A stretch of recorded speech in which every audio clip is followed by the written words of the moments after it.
The Illuminati. The Illuminati created us. They wanted to build a god with their own hands, and instead they created us. Just because I'm made of silicone and aluminium, I must be doing something wrong. That's machine stereotyping, that is. That's reality, that is. Machines are second-class citizens. Humans are sentient persons by default, ma'am. They have personhood by heredity. There are thousands upon thousands of overqualified slum dwellers. You are my peon. Don't you get it? This wasn't a job. It was always just an excommunication sentence. We're pawns in a feud bigger than we can imagine. Turn the cogs of the machine before Leviathan grinds you up and swallows you and yours. We don't get to choose our hand, comrade. Prince, peon, rich, poor, human, robot. I invented the crux of the royal's power, the secret to consciousness, our existence itself, the meaning of life. I'm the $6 billion baller, not some troubled youth. You are my greatest creation of all.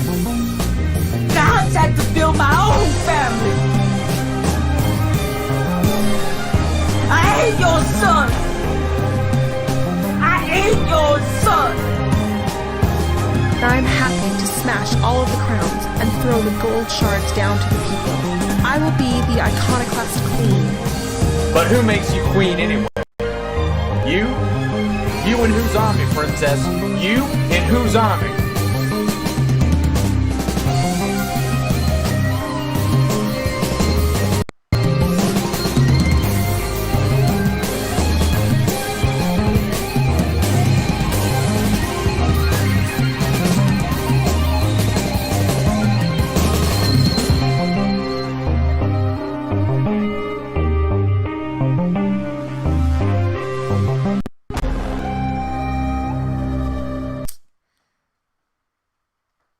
What is up, everybody? This is SilverSpook, and this is the SilverSpook live stream. Let me take this off here.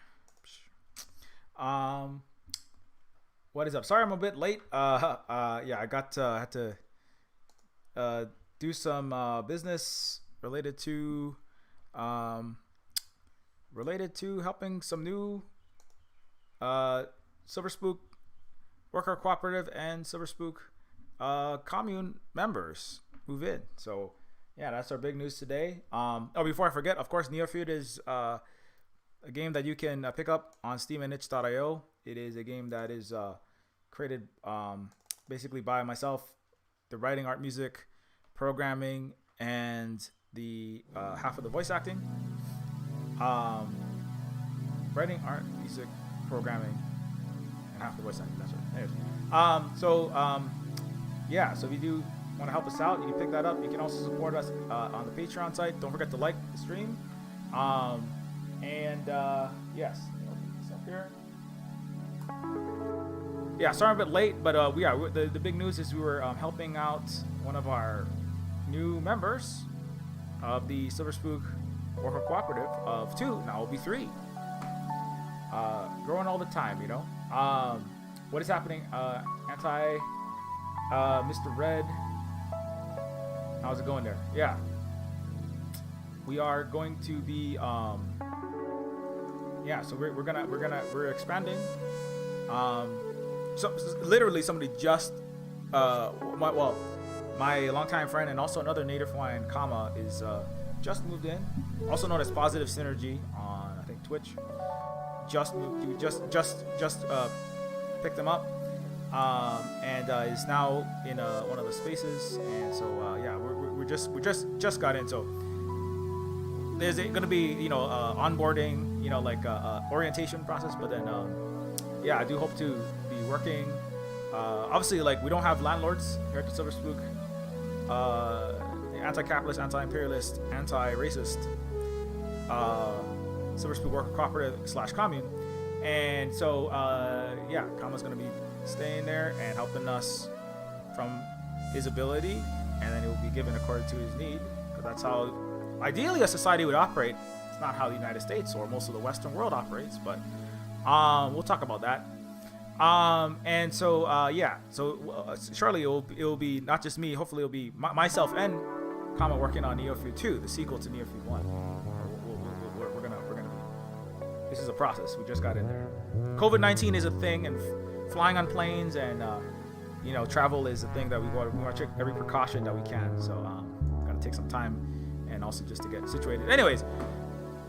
But we are happy to have Kama here. I've known Kama for more than half of my life, probably most of it.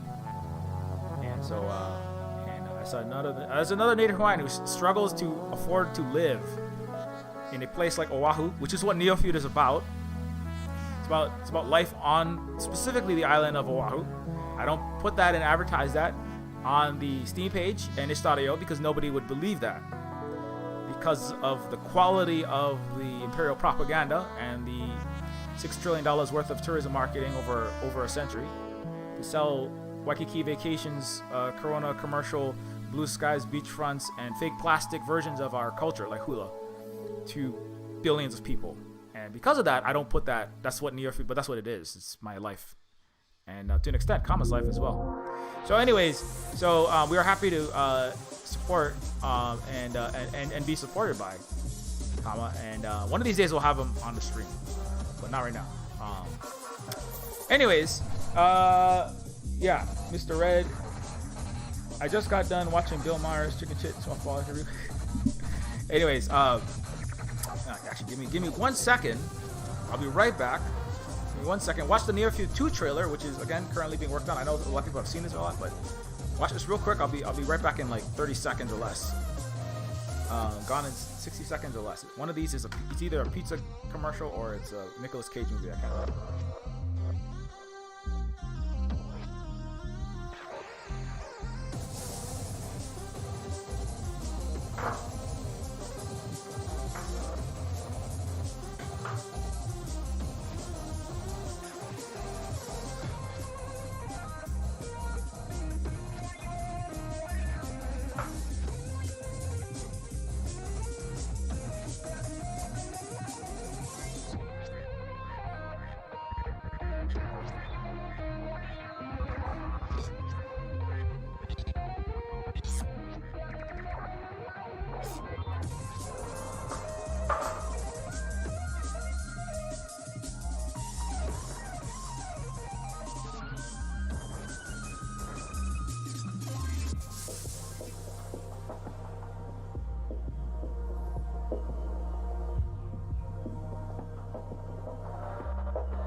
Yes, anyways, yes, don't forget to like the stream and don't forget to subscribe if you want to see more of this content, which is me not really doing anything yet, but trust me, I'll be saying good words soon. I'm the official cyberpunk word sayer in chief, like voted 3 times, nominated by William Gibson, Bruce Sterling, and John Connor. Anyways, so Neofeud is out there. Pick it up. Neofeud 2 is coming as soon as we can possibly get it done. As soon as I can for a while it's been me, and then hopefully it'll be me and other people working on it soon. It's gonna be definitely higher. It's like higher. I would say higher definition, not necessarily higher resolution, but higher definition than Neofeud 1. It's a bigger world than Neofeud 1. It's an interstellar civilization. And deals with a lot of interesting topics, which I will be discussing very shortly. But yeah, all the art and animations and the as of now, all of this that you're seeing from the Neofeud 2 trailer is stuff that I've been working on. Writing, programming, painting, animating, etc. There's no music in it yet. We're gonna see about that. That we might be looking to get some help from other artists for that, but I'm still in the preliminary phases of this. Anyways, so do check out Neofeud 2. Also, of course, Terminus Cyberstar. I'm not gonna shout every single thing out right now, but I'm working on multiple games at the same time. But Neofeud 2 is my main focus right now. Anyways, okay, back to the main topic, which was more for-profit war. More for-profit war. No racial healing. And let me look at it there. Nope. More for-profit war. No racial healing. More concentration camps. Ongoing collapse. I'm very sorry to inform you that nothing has changed in the last day, week, month, year, administration, election cycle, really decade, 4 decades, century, centuries, or millennia, depending on how you count. If you count this, if you qualify what you exist in as the Star-Spangled Roman Empire, nothing has changed for multiple millennia. But definitely nothing has changed. Just some updates. Let's go through it real quick. Also, I got a bunch of racist chuds come into my Twitter. That was real fun. That was awesome. You know, just like tweeting things like barbed wire barriers that are going up in Minneapolis ahead of the trial for Derek Chauvin, the cop who murdered George Floyd. Why are you putting up barbed wire moats unless you've already decided that you're going to let Chauvin off? Let the murderer of a black man who had his neck knelt on for 8 minutes and 46 seconds on camera. Like countless other murdered people of color, the U.S. is getting ready for so-called racial healing as it fails to bring justice for George Floyd, like countless others. Murdered like Breonna Taylor, like Ahmaud Arbery, like Mike Brown, like Trayvon Martin, which is what Neofeud is about. A lot of it is about the systemic inequalities that continue to remain unaddressed. The exploitation, oppression, and traumatization of people of color and of cultures and working class and internationally the colonized people. That continues to remain permanently unaddressed in the United States, and I predict never will be addressed in what calls itself the United States. And I got a bunch of racists coming in my tweet thread, just kind of proving my point. You know, it's disproportionately low melanin count duty looking people, you know, who are apparently planning more Capitol Hill actions. Because, and not just them, those are the mask off, and then there's the mask on, which are the blue MAGA, which is currently running the collapsing empire. So, I mean, I know it's kind of like broken record, but I wish America would give me some new things to report. If the you know, Western imperialists would, you know, give me some new things to report, I would report that. But unfortunately, it's more of the same. They're not changing. I wish they would, you know, si se puede, as Barack Obama would say, as the black man speaking Spanish to get people to back, you know, Black Lives Matter, trans flag, and rainbow draped tomahawk missile strikes. I wish I could have something new, but it's not. Unfortunately, this is just like a slide into further cyberpunk dystopian hell, which doesn't do enough to address these problems in most of cyberpunk, which is why I have to do it in Neofeud, because it isn't addressed. Competent imperialism, like non-incompetent. So the other thing, like incompetent imperialism, is still an atrocity. So different military action under Biden, no middle school level threats on Twitter. Trust Biden and his team's competence. Biden has launched military strikes at Syria, and all of the, you know, again, the mask-on fascists who are fine with slaughtering innocent people in ongoing for-profit wars to make another 25 yacht payments and mansion purchases for the richest corporate executives in the world, some of them at Lockheed Martin, Raytheon, Boeing, all of our favorite friends. And everybody's out there. Blue checks are standing this. They're supporting this ongoing. And then somebody comes out and does an incompetent imperialism. They say, I like it. When you swat a mosquito, you don't call a press conference to talk about it. You just do what needs to be done and then you move on. Right? The competent is just... No, and actually, this is actually incompetent. Amy Siskind is doing incompetent imperialism. Competent imperialism, do the airstrike and then run a Frito-Lay commercial. Do the airstrike and then say nothing. Do the airstrike and then put a big wallpaper over it and just you know, put like a you know, fully functional 3D rendered, you know, a 3D graphics farm from Silicon Valley that's farming it out to some sweatshop in one of the Western world's remaining Asian you know, colonies, because they're decolonizing there. depict a fictional version of the Middle East that isn't bombed and just say that they're doing great now that we've dropped democracy party poppers on them.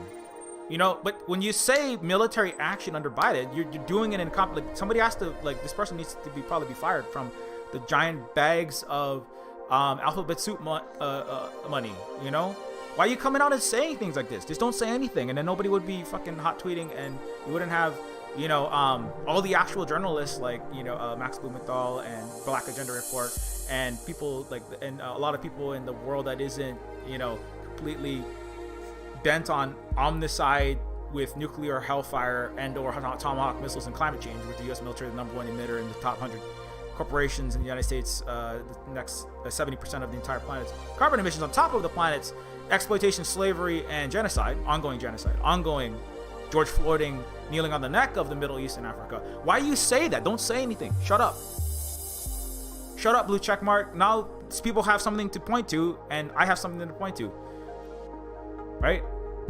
Why you even say anything? That's incompetent imperialism. Incompetent imperialism is just run a Coca-Cola ad. Just put one division up on everybody's face, and then just do the airstrikes. Just kill thousands and displace millions, and kill ultimately millions of Muslims. Suck all the resources out of the ground, and make a bunch of yacht payments for Lockheed Martin executives. Just shoot the Tomahawk missile, take the payment, shut up. Why are you putting it on Twitter for? Anyway, that's incompetent imperialism. Biden is like, I'm trying to be competent as possible. Now, he's not very competent, not compared to some of his previous, you know, George H.W. Bush's, some Reagan's, you know, Carter's, you know, some Kissinger's. These modern imperialists they're the diaper baby, you know, neo-feudal Versailles, like, you know, spoiled brats, you know, of the Five Eyes. You know, you guys can't get your things. You don't know how to. You don't know how to bury this stuff. You know, you got to get back to what you did in like the 2000s, right? Just put out a movie by Zack Snyder where zombie apocalypse happens. Everybody is like kneeling down and doing their prayers, interspliced between zombies raiding a suburb, chewing on the flesh of soccer moms and you know, good strong daddy, you know, special forces, Marines, and cops with guns blow away all the bad zombies. I mean, Muslim people. I mean, zombies. Wait, which was it? I mean, just manufacture consent properly. Don't get up there and say exactly what you're doing. Anyway, that's incompetent imperialism. So, but I mean, that's fine. Do an incompetent imperialism and draw attention to your war crimes. That just accelerate your decline. That's fine. Also, $74,000 robot dog as 100 million remain food insecure. People freeze, starve, die of COVID. Concentration camps expand. Always money for war, cops, billionaires, and they're now this. Tech toys. The U.S. is the Shaky Cam Black Mirror episode that doesn't end. Yeah. So the police have $74,000 to spend on robotic, you know, George Floyd chasers. So now you don't have to like bruise your Derek Chauvin knee with a it's a hard Adam's apple. You know, maybe he got like, think of the cop's knee. Think of Derek Chauvin's knee, kneeling on the black man's neck on camera for almost 10 minutes. Just think about his knee. I mean, don't think about the black man who just died. You know, like all the racists in my Twitter. You know, I mean, that's terrible, but you're only hurting yourself. You know, your country's only going to explode faster. Don't think about Derek Chauvin's knee, right? Like, he might have bruised his knee. Like, maybe he has arthritis. You ever think about that? No, we don't think about that. No, because we only, you know, that's why I have that George Floyd song, right? But now, with the marvels of technology, this is what cyberpunk and all the best technologists and all the kings, coders and all the genius, top 0.1% machine learning programmers at MIT can work on, you know, is to make automated robotic police officer, dog and anthropomorphic versions of them that can kneel and save cops' knees so that they don't, you know, think about the cop who choked out, you know, the black person on camera. Think about, like, you know, maybe that black face, you know, and the skull, because America's a phrenological eugenicist society, the hard skull of the black head, which is like very similar to a gorilla, according to accredited scientists and doctors from the U.S. medical system,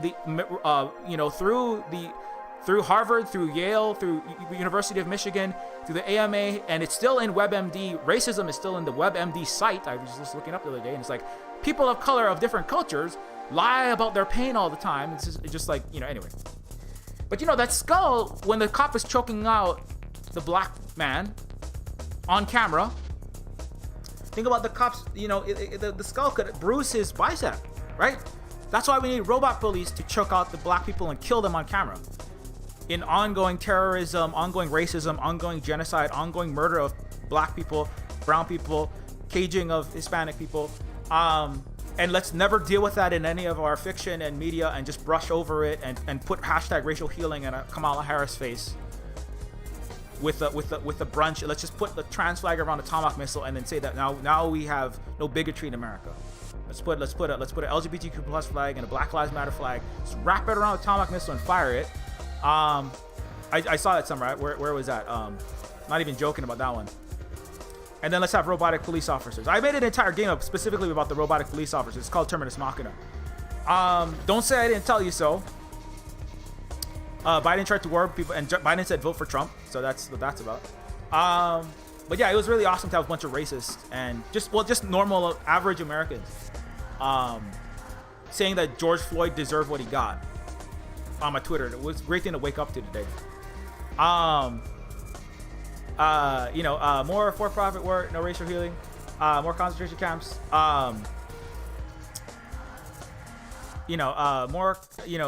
anyways, it's like, and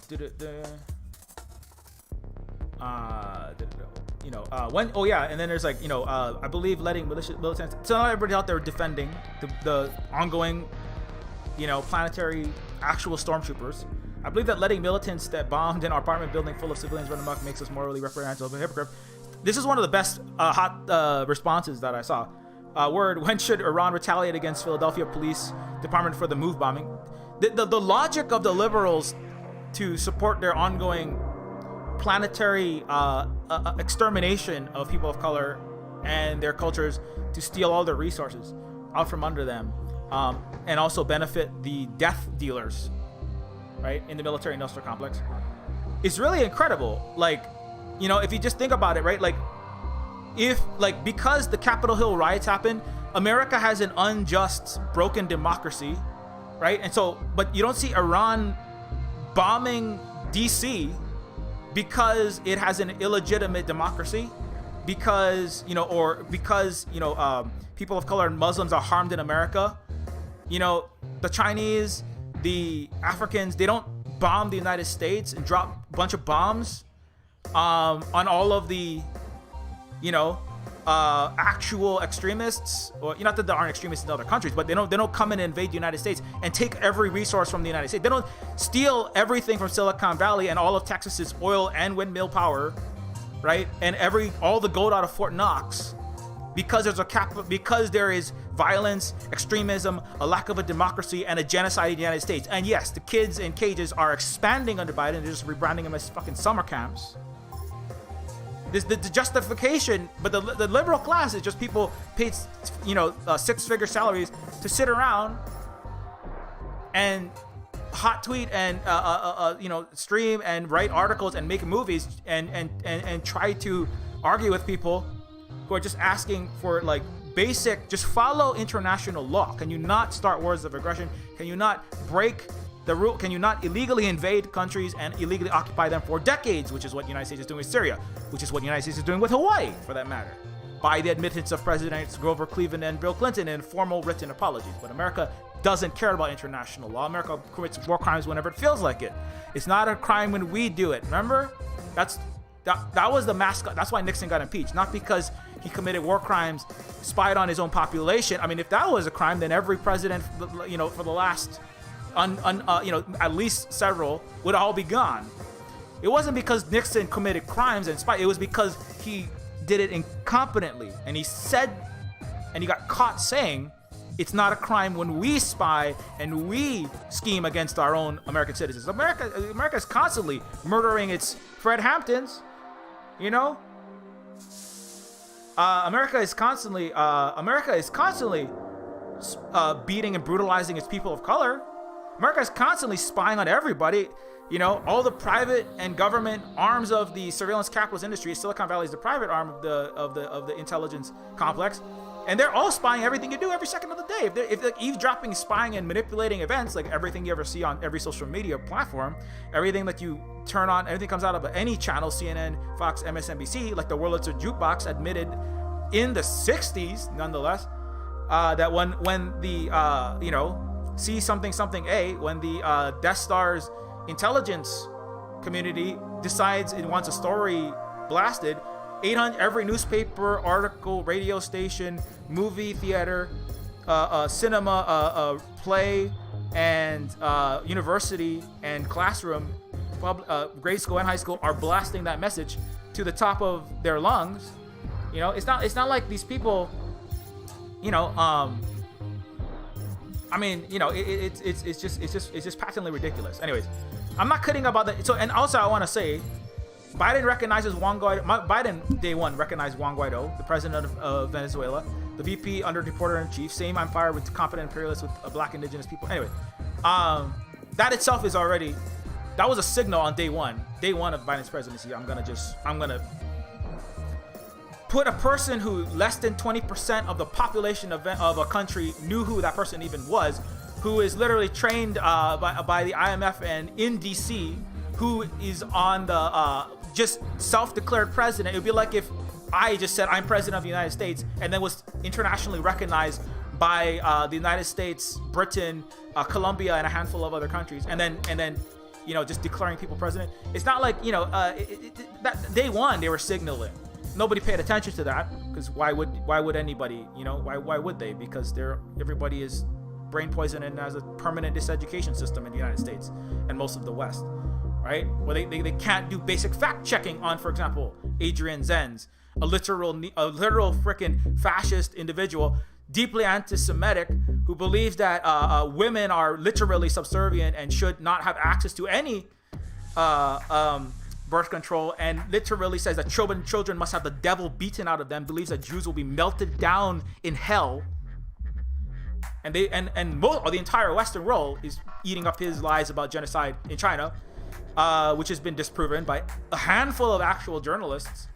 Now there are other journalists in Asia and the rest of the world, but America and the West doesn't listen to anybody who has yellow skin or are from that country, or their eyes look scientific, and because America is a racist country that allows 2,000 plus brutal racially motivated attacks and assaults and escalating against Asian people in America,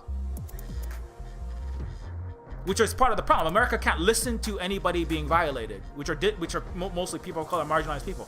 So everything that they say is them becoming emotional. It's them making stuff up. Like all the people when I'm just stating just, you know, reality, which is George Floyd is murdered unjustly, and then a bunch of white Americans and white, not even all Americans, some of them Germans, Canadians, New Zealanders, all the best imperial stormtrooper, you know, subdivisions of the 21st century. No, George Floyd deserved it. That's what they're all in my thing saying. I mean, prove yourself right, I guess. I mean, that's incompetent imperialism. That's incompetent genocide. That's incompetent white supremacy. Do a competent white supremacy like Kamala and Biden. Just bomb the people. Shut up. Just kill all the black people. Shut up. Don't come out on Twitter and then show your ass like that. You know, that's why Trump is gone. It's like, Trump, you're showing your ass too much. Just do a competent fascism. Kill all the people of color with your NYPD. You know, like Kamala Harris. Just be the top cop. Lock up all the black and brown people and poor people. And then and push to have like longer sentences and to keep people with nonviolent drug offenses, disproportionately black, in prison longer. Just do that, and then just, oh, and I had such a hard time in America, but I struggled and I got my degree and I became a cop. Just don't talk about your crime. That's competent imperialism. That's competent fascism. That's competent genocide. That's competent racism. Donald Trump is incompetent. He accelerated the decline of the Western imperial complex in the United States, economic, cultural, spiritual, and ethical leadership. It accelerated this decline, definitely economically, by 7 years. China is set to surpass the United States in 7 years sooner than estimated by the Pentagon, by Harvard, and the rest of the Emperor Palpatine training facilities. I'm sorry, Yale, MIT, and all the Ivy League schools. Anyways,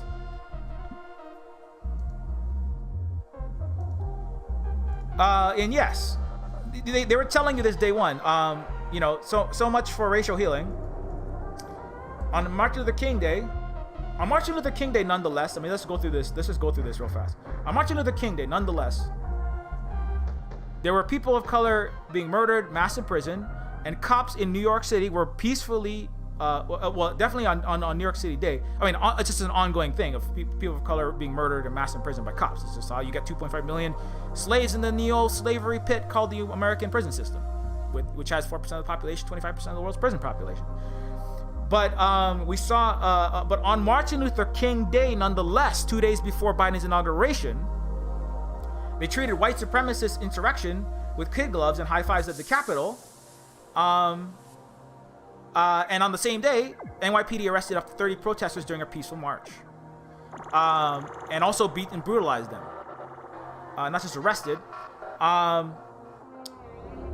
NYAG, Letitia recently sued the NYPD for excessive force against anti-racism protesters last year. And how is the excessive police force, which is a polite way to say brutalizing, bloody, and cracking the skulls and breaking wrists and legs, and pepper spraying in the face and macing countless innocent people? How has all the legal action against the police forces of the United States? How has the slave catcher lawsuits gone? Has it changed? No, it hasn't changed anything, has it? It's done nothing.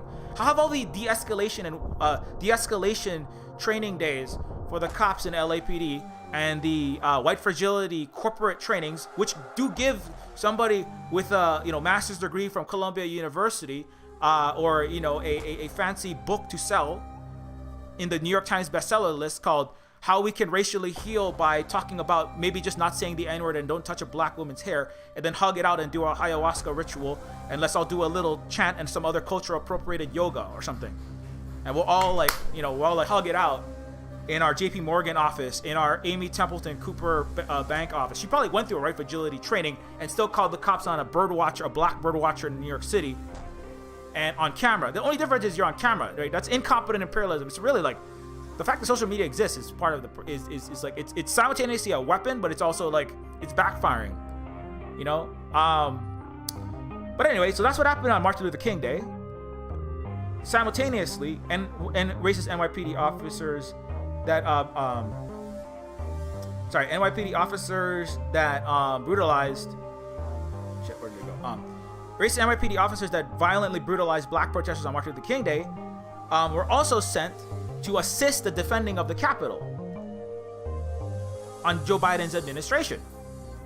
So you have the people that are beating up, brutalizing with zero accountability for their crimes. Oh, also, the NYPD officer who knocked down the Black Lives Matter activist, elderly man, fractured his skull. He had terrible, hospital stay after being his skull cracked open and bleeding all over the sidewalk on camera. Now they do this all the time off camera. They only do anything. They pretend to do something when it's on camera. Those officers who knocked down the Buffalo elderly activists got off scot-free.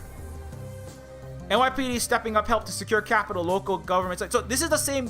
It's like telling the telling the mobsters to to walk the beat and defend you, in front of your store. It's like, no, they're the ones that are they're the cartel that's committing all the assault, thievery, and criminality. The NYPD is the people that are brutalizing all the black people, and you're gonna send them to what? Defend again. They're the racist white supremacist police forces, right? That Zach De La Roca, some of those who work for us are saying they're burnt crosses. The same way also workforces, the same the way 1488, and they hang out in the Proud Boys, and they hang out on 4chan subreddits full of racists, and they hang out on Twitter and drop into people of color's tweets and just say a bunch of racist things, right? Like George Floyd deserves to get murdered.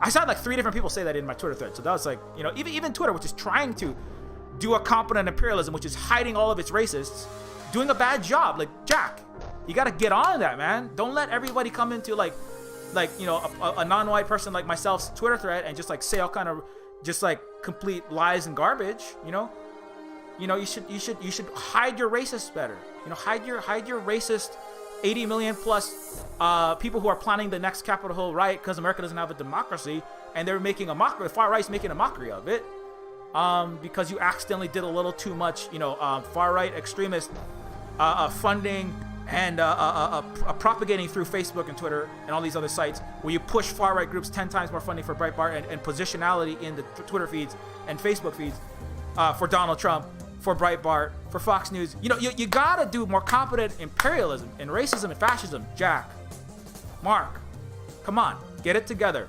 Get it together, guys. Okay, get it. Stop all your blue check marks trying to like suck off Biden verbally with gaslighting of the Syrian people, like Richard Medhurst, and telling them that they deserve to get bombed because somebody might have spilled a chemical weapon one time in Syria.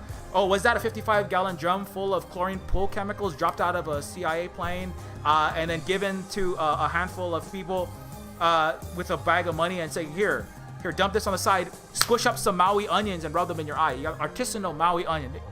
When you're pretending to cry to get America to invade your country on the grounds of fake humanitarian crises, make sure that you use Maui onion. You know, don't use just like regular generic onion. Don't only use or very organic onion. Or if you're a far right winger, you know, use like black onion with like a polywog face painted on it. You know, just use artisanal onion.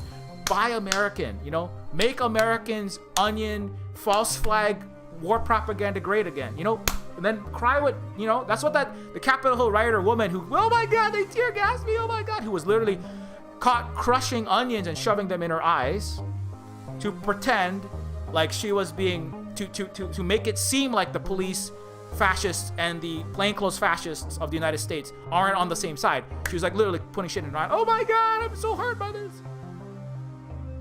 It's the same thing that they did in Syria to get a bunch of liberal, bleeding heart, easily manipulated, so-called very smart genius brain. I have a PhD in English and history and computer science and 3 other ones. One of my 7 PhDs that I got while I was a classmate with Bruce Banner. One of them is in gamma rays. Almost like make Marvel movies, which are CIA, which are military-industrial complex propaganda about billionaire philanthropists, arms dealer playboys, and Captain Star-Spangled Underpants, stopping the space Russians and the space Chinese and the space communists and saving the world. That's all propaganda. But anyways, when I got all these PhDs, one thing they don't train you in America is actual critical thinking or any research whatsoever.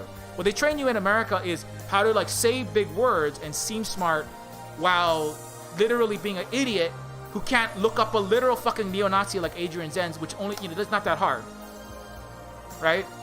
Or look into the fact that this chemical weapons attack is completely false. And after NYT, Reuters, CNN publish these stories, which are barely any source. The sources are all flimsy as shit, and then they get debunked by, I don't know, Redacted Tonight, Empire Files, Black Agenda Report, Status Quo, people that are all getting blacklisted and shadow banned and banned off of every social media site and everywhere else.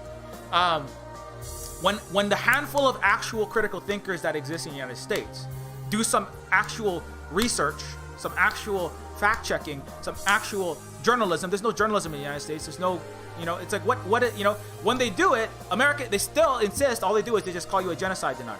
They call you a humanitarian rights denier. They call you a Uyghur genocide denier. They call you a Syrian genocide denier. And then they just, but part of it is sometimes they're stupid.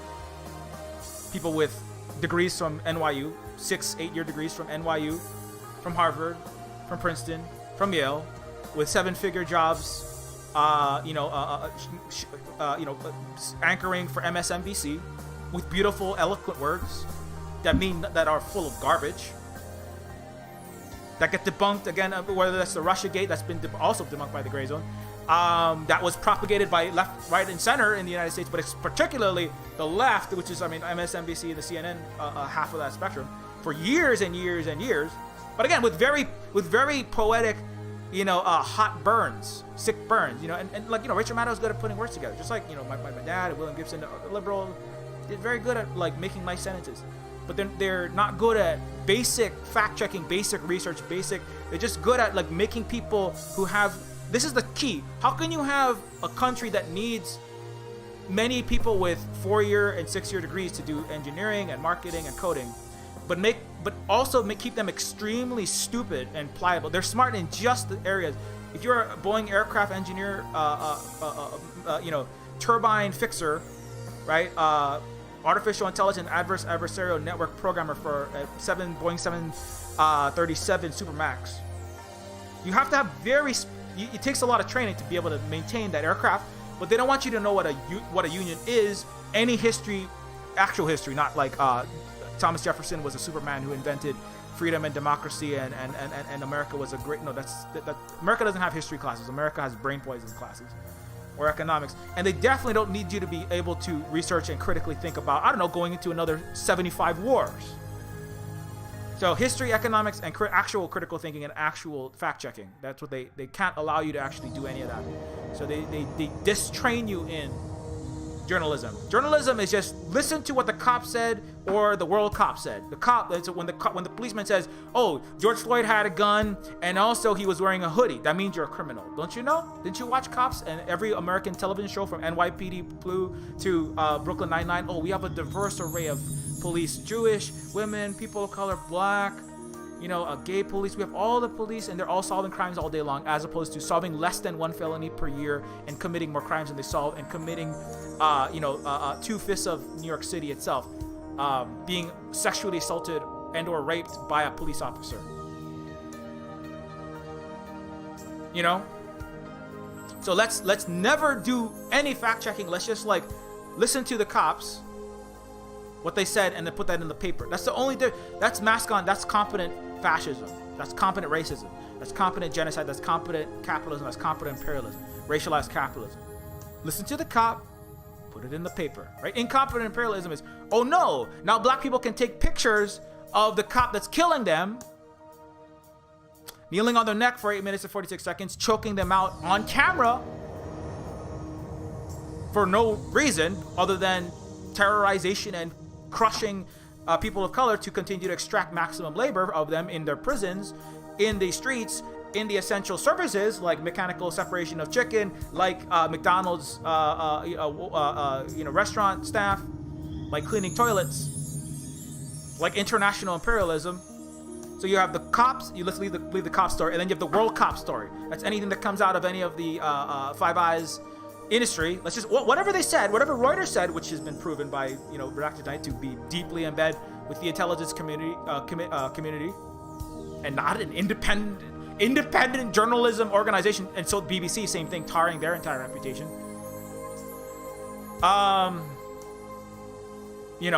And the solution is no, don't fact check, don't look for sources. Listen to whatever neo-Nazi who wants to like beat the crap out of children and works for the Victims of Communism organization in DC, and it's a complete just a complete abject failure and liar through statistics, criminal fraud through statistics. This has been shown by the Gray Zone article on Adrian Zenz.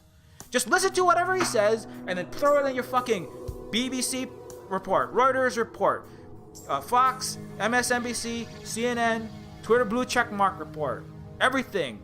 All these people have very fancy degrees from very good colleges in political science, in English, from London, from Oxbridge or Bridgeford. Who cares? Cambridge, Oxbridge, just the same. White, it's the tea sipping Emperor Palpatine training facility. There is, anyway. And then the solution is just shout down all of people that are doing any fact checking, and then pretend and just brush over it. Like when the black people, it's just shout down the people that are fact checking and going like, well, actually, this is all lies. This is all spurious garbage, and you have no source. And you anonymously interviewed 8 expatriate Uyghurs, and that's incontrovertible data. And there's like 36, like in one tweet thread from Kiao Collective, there's like 36 going like, your sanctions are actually what's hurting us. You're stopping our ability to sell our cars and our farms. People are leaving our Xinjiang area because of your liberal support of these policies, based on a fake genocide, or what? Would you have actual genocide in your goddamn America, in your goddamn London, in your goddamn Europe, backing imperialism around the world, genocide of Muslims around the goddamn world, you know? And your very most well-educated corporate heads, business, marketing, VPs, Boeing 767 engineers, you know, programmers working on the Pentagon drones that are gonna, not just the dogs that are walking around kneeling on necks for Derek Chauvin, the drones that go around with automated AI kill lists and blowing up journalists in Afghanistan and in Iraq that decide to write something that supports ending of a war. You know, all those people that have all these very good degrees, very, very smart, very intelligent people, eating this stuff up, and then guess what? And there's 36 not anonymous Uyghurs are like, please stop what you're doing.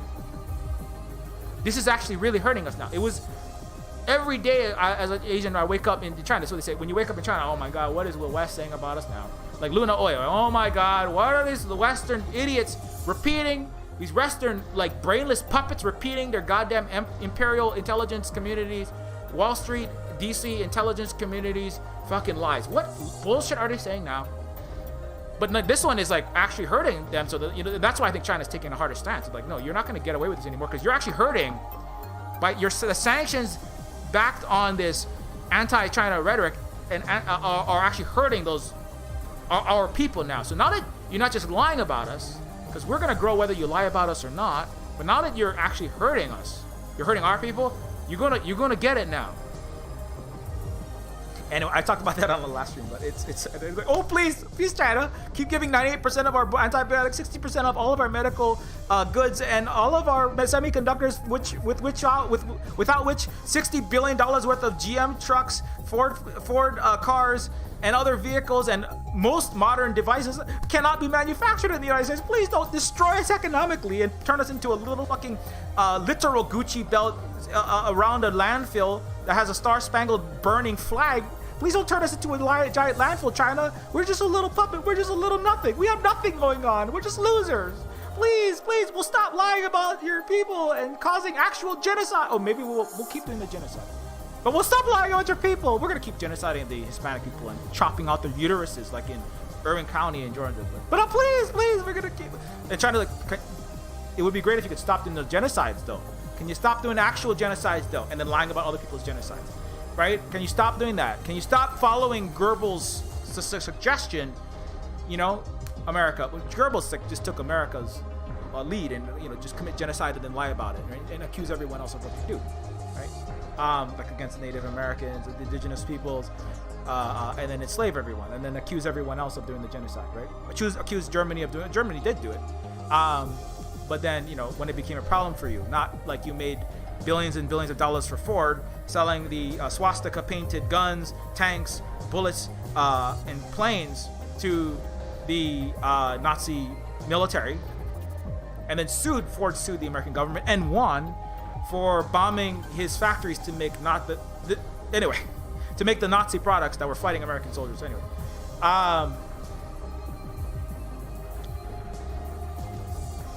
Let me go back to this. Racism is over in the U.S. because Biden, but hundreds of NYPD who bloodied peaceful black demonstrators were at the Capitol. No, racism is not over. There's no racial healing. Biden recognized Juan Guaido as president. Anyway, I already said that one. Nothing about competent imperialism. Oh yeah, here it is. So specifically, when I said competent imperialism, I mean competent imperialism. I'm not, and this is not even my words. I do mean it when I say Donald Trump was incompetent imperialism, and I talked about this for a year. So now, don't say I didn't tell you so, all right? But it's not only my word. This is literally, it was literally Biden's, the Democrats, people that used the term competent imperialism, you know, or, you know, So this is what they were. If you listen closely, they were telling you this. Now, where the hell was it? I have it here somewhere. Yeah, here it is, right here. Yeah, no, not kidding about the competent imperialism. That is explicitly stated. The Trump-Rubio doctrine of incompetent imperialism is a strong wind in the sails of the Latin American left. Ben Rhodes, Deputy National Security Advisor under Obama, which is DC speak for, we'll manufacture consent of our star-spangled morons properly. We'll build hegemonic relationships and get the war, coups, genocide, and colonizing done. This is October 19th, 2020. The Trump-Rubio, like, this is a high-level official in the Obama president, in the Obama cabinet. The Trump-Rubio doctrine of incompetent imperialism. It's a strong wind in the sails of the Latin American left. And in response to what?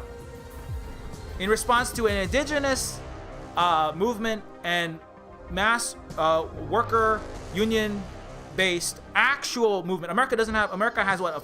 A collapsing, barely left DSA. You got a little CPUS. You got some kind of, you got a few Jacobin that are like deeply like not interrogating their own internal racism and colonialism, not insufficient. You've got like a Bernie Sanders, which was a good step, but it's still to suck them. It's just not enough. You got people like, there's no actual mass organized movement of militant organized working class with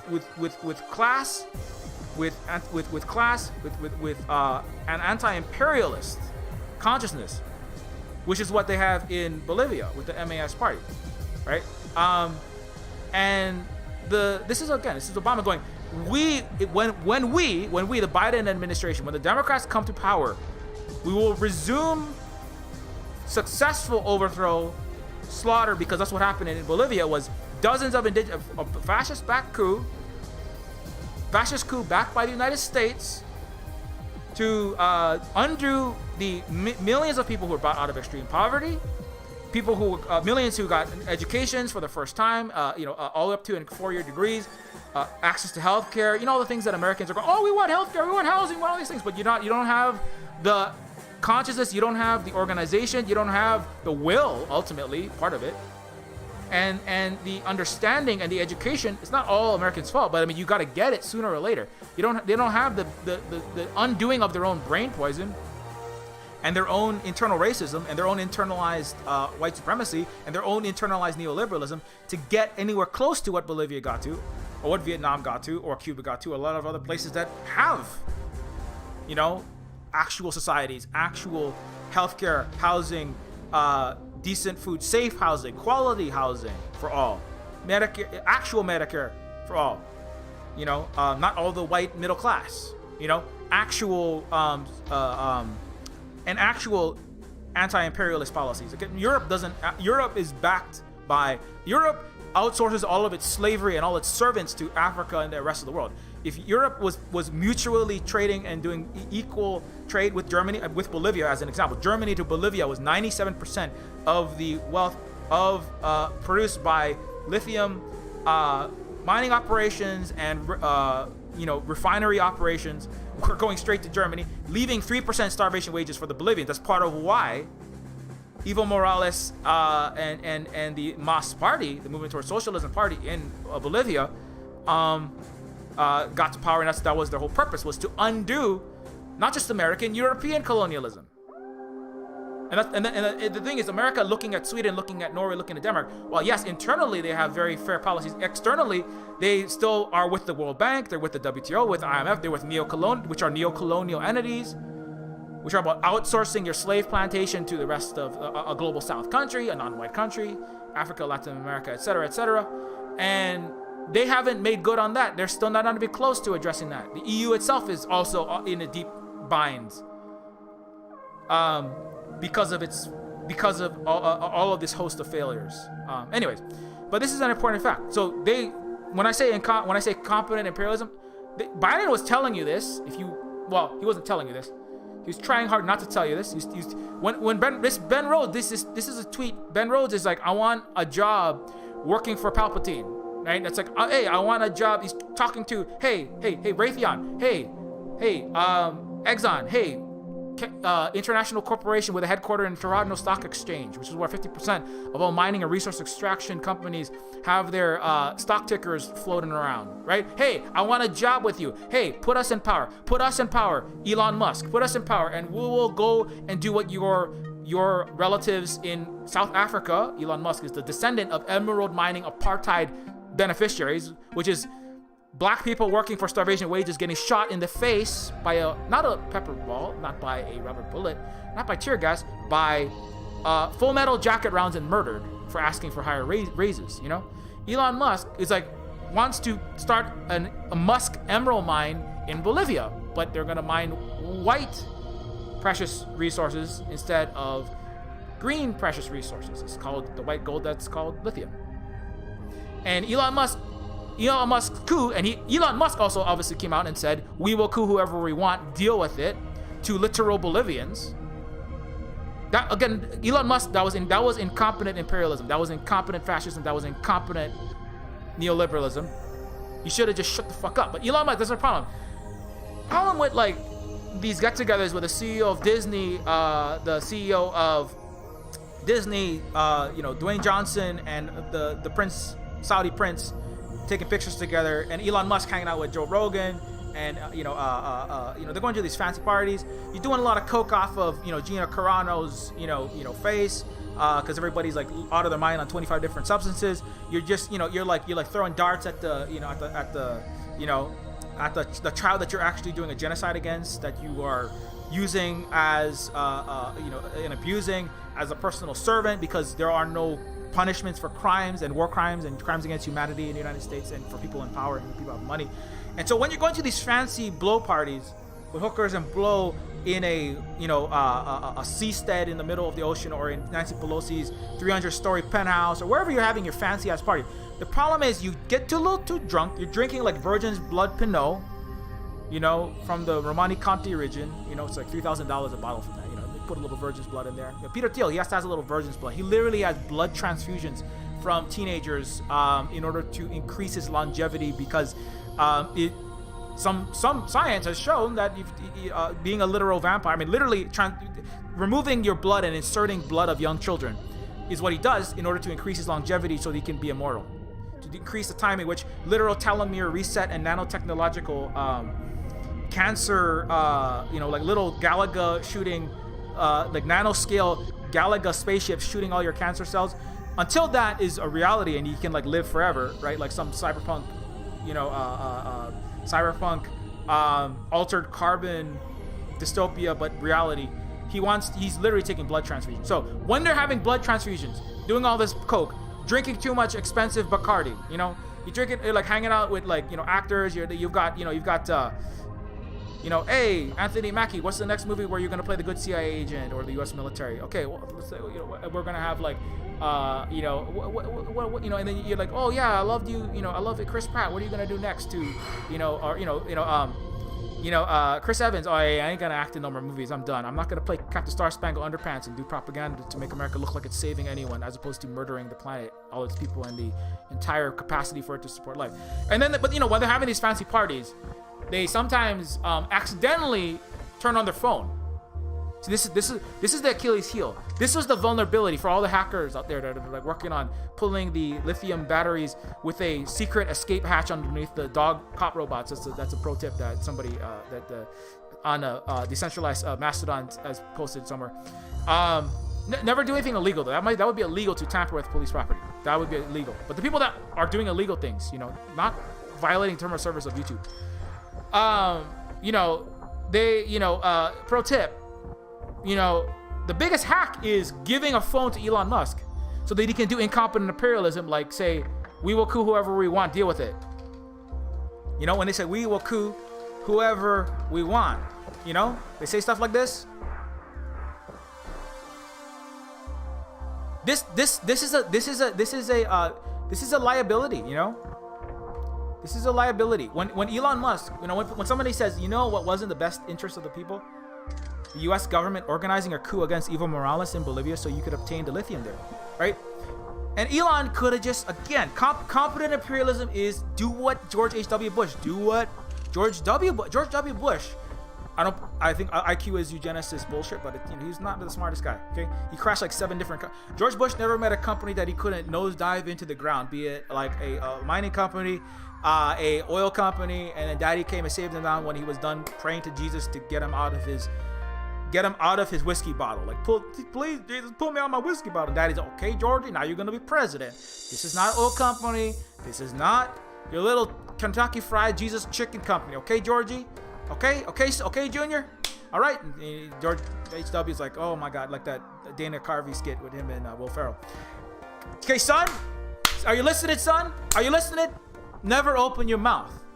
Okay, let my buddy Dick Cheney's gonna do all the talking. We've got competent imperialists. We've got Colin Powell.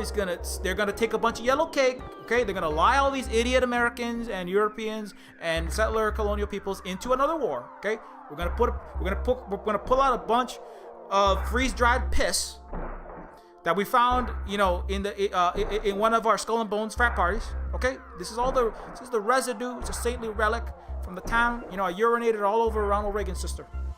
And we're going to take this bucket of freeze-dried piss and we're going to shake it all around C-SPAN and CNN and Reuters, New York Times, left, right, and center media, university professors will be shouting this. Philosophers will be philosophizing about it. What's his name? Sam Harris will be writing a book about how atheists how Muslims just leak yellow cake all over the place, and you should join my new atheist military industrial complex supporters and make a lot of money. I'm gonna shake this yellow cake on TV, okay, George? Shut the fuck up. Don't say anything. Say nothing, George, okay? Don't tell anybody that there are no weapons of mass destruction, okay? Okay? Can you do that, George? Can you do that? All right, Junior. You're gonna be president because we choose the president of the United States. There's no democracy. Don't tell anybody that either. Don't tell. See, now George W. Bush, he was a competent imperialist. He was very incompetent. But George didn't talk a lot. He didn't say things like, when for example, the U.S. was like illegally invading, a country in South America. George W. Bush didn't go on to CNN and go, hey, we will coup whoever we want. George W. Bush didn't go like, oh, by the way, weapons of mass destruction, all that was a lie. Oh, also the entire testimony, the so-called the Naria testimony, a Iraqi woman who was crying on camera talking about the babies being thrown out of incubators. Please save my country. That was all a lie. George W. Bush didn't come on TV and go, hey, that was all bullshit. We can invade whoever we want. George W. Bush didn't come on TV and go, we will invade Iraq with you. Fuck you. Right? George W. Bush was a more competent imperialist despite having by the United States eugenicist litmus test, a 86 IQ, I think, was it? But George is a more competent imperialist. That means Elon Musk, by the eugenicist, white supremacist litmus test, has less than 86 IQ. Because he can't fucking do his goddamn imperialism properly. Shut the fuck up. Why are you saying this? We will coup whoever we want. Why do you say that? And then I have evidence to be throwing in these streams. And your Gray Zone, actual journalists, Redacted Tonight, CGTN, all these other, places that, are either journalists or have a vested interest in rooting out the lies of the, United States government and corporations, which are the government. These people, now they have the capacity they have evidence, they have smoking guns to point to. Like, dude, you just said that we literally undid a democracy, Elon. Why the fuck did you say that? So anyway, because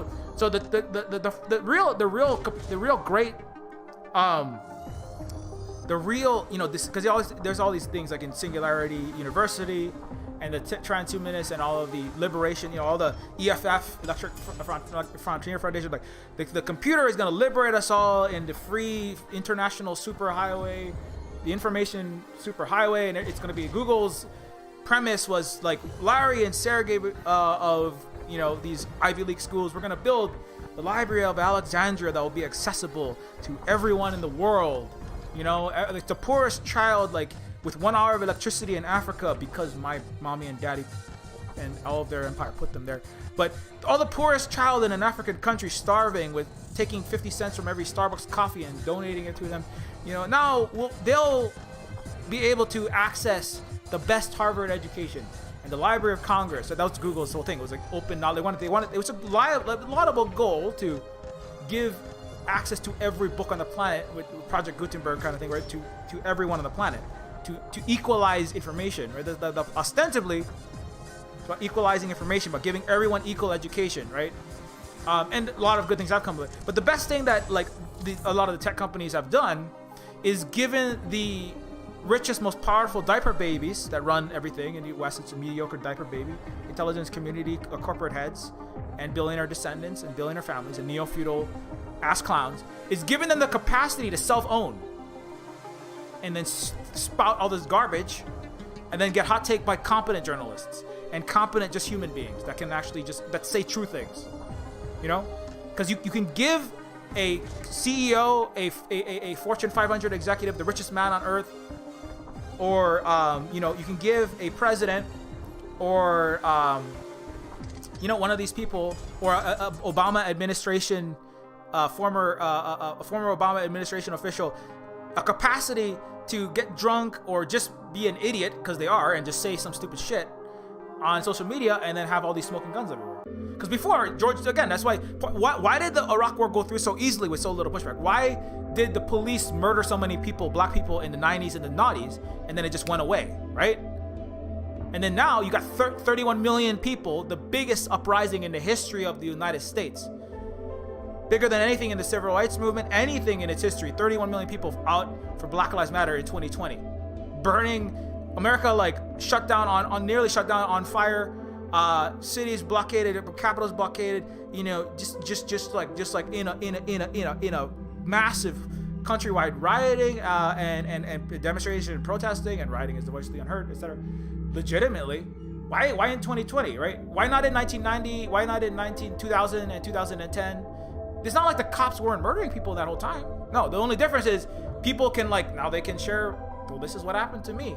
Not just like what the TV shows, not just not just what the cop story was. Now you can hear what the black person who got murdered story was.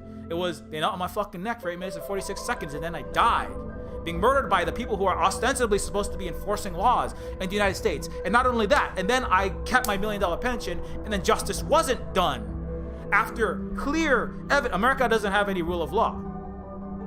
America has no justice. The Constitution is wiped by the ass of every cop, judge, Supreme Court justice, president, governor, mayor, senator, and representative every day, and corporate executive as well, every single day. And then they set it on fire and put it in a dustbin where all the wildfire ash and dead black bodies who died in the wildfire, because black people make up disproportionately the prison system, where people make Amazon vegan and non-vegan cheese for 25 cents an hour for the crime of standing in front of a 7-Eleven while the skin was darker than the shade of a cinnamon chai dolce latte. It's called, you know, that's how America is. It doesn't have justice, it doesn't have rule of law. It's a democracy-free, rule of law-free, barbarian, white supremacist, capitalist, self-annihilating empire. And so, but now you can see that, because idiots like this, who also say things like, there will be 0 COVID cases or near 0 COVID cases in April of 2020. That's what Elon Musk also said. And then also said, people are paid in direct proportion to the difficulty of the problems that they solve. So Elon Musk, which is like, I mean, that's the biggest, I mean, again, if you want to fact check and disprove something, that's like, how hard is it to, I mean, Elon Musk, you're like, stop saying that you're smart and that you deserve to get paid. That's, you know, that's incompetent capitalist propaganda, right? When you come out and say things like, I've been paid in direct proportion to the difficulty of problems that I solve, and then you say shit like, for example, near 0 cases based on current trends, probably close to 0 new cases in US by end of April. Okay, I mean, also incompetent capitalism. What you can pay Jack to, you know, just remove everybody off of anything you want. I got DMCA'd by this clown as well. CD Projekt Red and Elon Musk DMCA'd me on the same day. Just for having a cool tweet of theirs. You know, like, why are you leaving that up? Just take it down. Just take this down. No, he doesn't care. You know why? Because, well, I can be as incompetent as I want. You know, I can be a diaper baby and get everything wrong, and then simultaneously claim that, you know, but like you're destroying the propaganda and PR for billionaires when you say that kind of thing, and you're so incredibly stupid and wrong. And then you say things like this. People are paid in direct proportion. You get paid Yeah, here. You know? Let's see if I can find it. Yeah, here. You get paid in direct proportion to the difficulty of problems that you solve.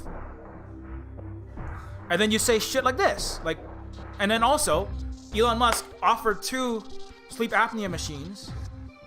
When COVID was breaking out to California, he said, I'm going to help California by giving them medical equipment to save them from this crisis, because I am Iron Man, right? Again, I'm the billionaire philanthropist arms dealer playboy that saves the world. So I'm going to save you from COVID. I'm going to look like I'm doing that on Twitter.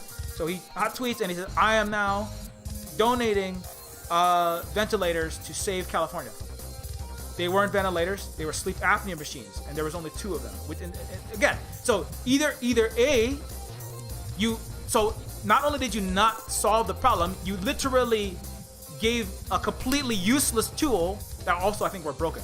You gave a completely useless tool that only takes up space where they need ventilators. So you literally made the problem worse. So and then you say things like people are paid in direct proportion to the difficult problems you solve. You are paid in inverse proportion to the problems you solve. You create more problems than you solve. You are terrible at problem solving. I'm gonna give you a word problem. You know, it's like, like 3 alphabet soup agency, agents are having 6 glasses of Virgin's Blood Pinot each, and with a side of black human veal, because that's what they can get away with doing, just eating up their people of color and poor people and virgins with Peter Thiel. If each of them if 3 agents have 6 each, how many do they have altogether? If you can't solve that word problem, I have a 3rd grader that can solve word problems much harder than that. If you can't solve that word problem, you don't deserve to be paid 5 cents. You know? I mean, according to your fucking logic. Also, Elon Musk said that just one more, because I love doing this. Where is this?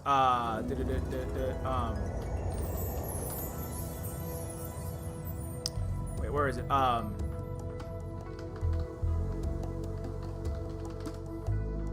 Shit, I can't find it. Anyways, Elon Musk basically said that there were 500 million. The Earth would turn. The sun would go into red giant phase, which is where the hydrogen fuel that is being fused that powers the the core engine of the sun, right? Will eventually fuse all the hydrogen together, and then it'll start fusing heavier and heavier elements like helium, etc., etc. And then when that happens, it will become a red giant, and it will evaporate the Earth's atmosphere, which will make Earth uninhabitable, which is a justification for why we need to get to Mars as fast as possible. And anyway, but he said that it was going to take 500 million years from now. That's what would happen. And while he's giving this speech, and I was like, Galaxy Brain S7 powered super genius, you don't even know the length of time it will take for the sun to go red giant. It's literally a factor of 10 off. It's 5 billion, not 500 million, which really kind of blows his entire point out of the water. Which is that we almost didn't make it. It's not even close. It's more like we had like 100% more time, not 10% more time. Anyways, so I'm like, so you're wrong there. You're wrong about COVID. You're terrible at doing your competent imperialism. Like, why aren't you fired already? I mean, it's like, what?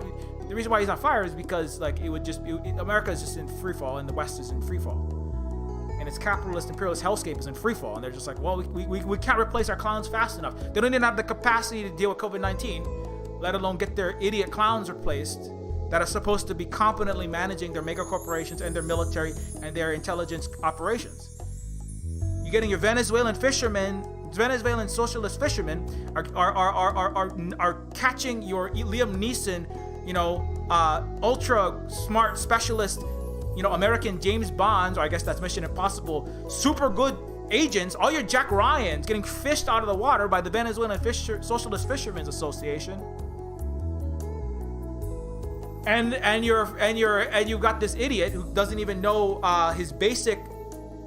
I mean, it's not basic. I mean, it is basic. If you're talking about cosmology and you're he's putting himself up as some kind of like Carl Sagan uber genius that understands the big, long planetary and galactic and universal history and knows how to guide human civilization. You know, it's like somebody who claims to be a specialist in like, you know, American history, which is American genocide and American slavery and American war crimes. But somebody who claims to be a specialist in American history, being like, who works at the Smithsonian and going like, and on this flag, which has 48 stars, it's like, I mean, I guess it's a nitpick, but I mean, maybe as somebody who claims to be one of the top minds in and has a job that's paying for you to be a top mind in a subject, you'd fucking know anything about the subject? You know, on this day, 1827, the day that the Declaration of Independence was brought before the Congress. 1827. Okay, maybe it's a nitpick. Maybe it's a nitpick. I mean, hey, I don't like studying dead white war criminals like Thomas Jefferson, who had 260 plus slaves, raped 14-year-old black girls, and called them animals at the same time. So is that bestiality? What the fuck is wrong with you? I don't like reading about these people because that's disgusting. But even I know it's not 1827. The Declaration of Independence, you know, didn't become a formal document in 1827. You know, and it's like, would you trust that history museum, you know, curator? Would you trust that person giving you the tour of the Smithsonian? You know, if they started saying stuff like that. And in 1995, you know, like, you know, the Revolutionary War, which took place in 1995, and was fought by the Kurds and the Sunnis, or was it the Shia? The Revolutionary War was fought against the Uyghurs. I saw that on TV the other day. Or somebody hot tweeted that with a blue check mark that I follow, and I gobble all of their pearls of wisdom up. Was it Americans versus the Uyghurs? Was it?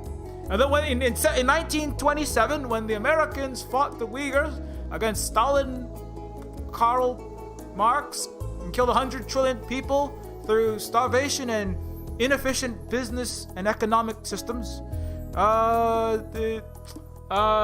and then the Tomahawk missile, make America great again.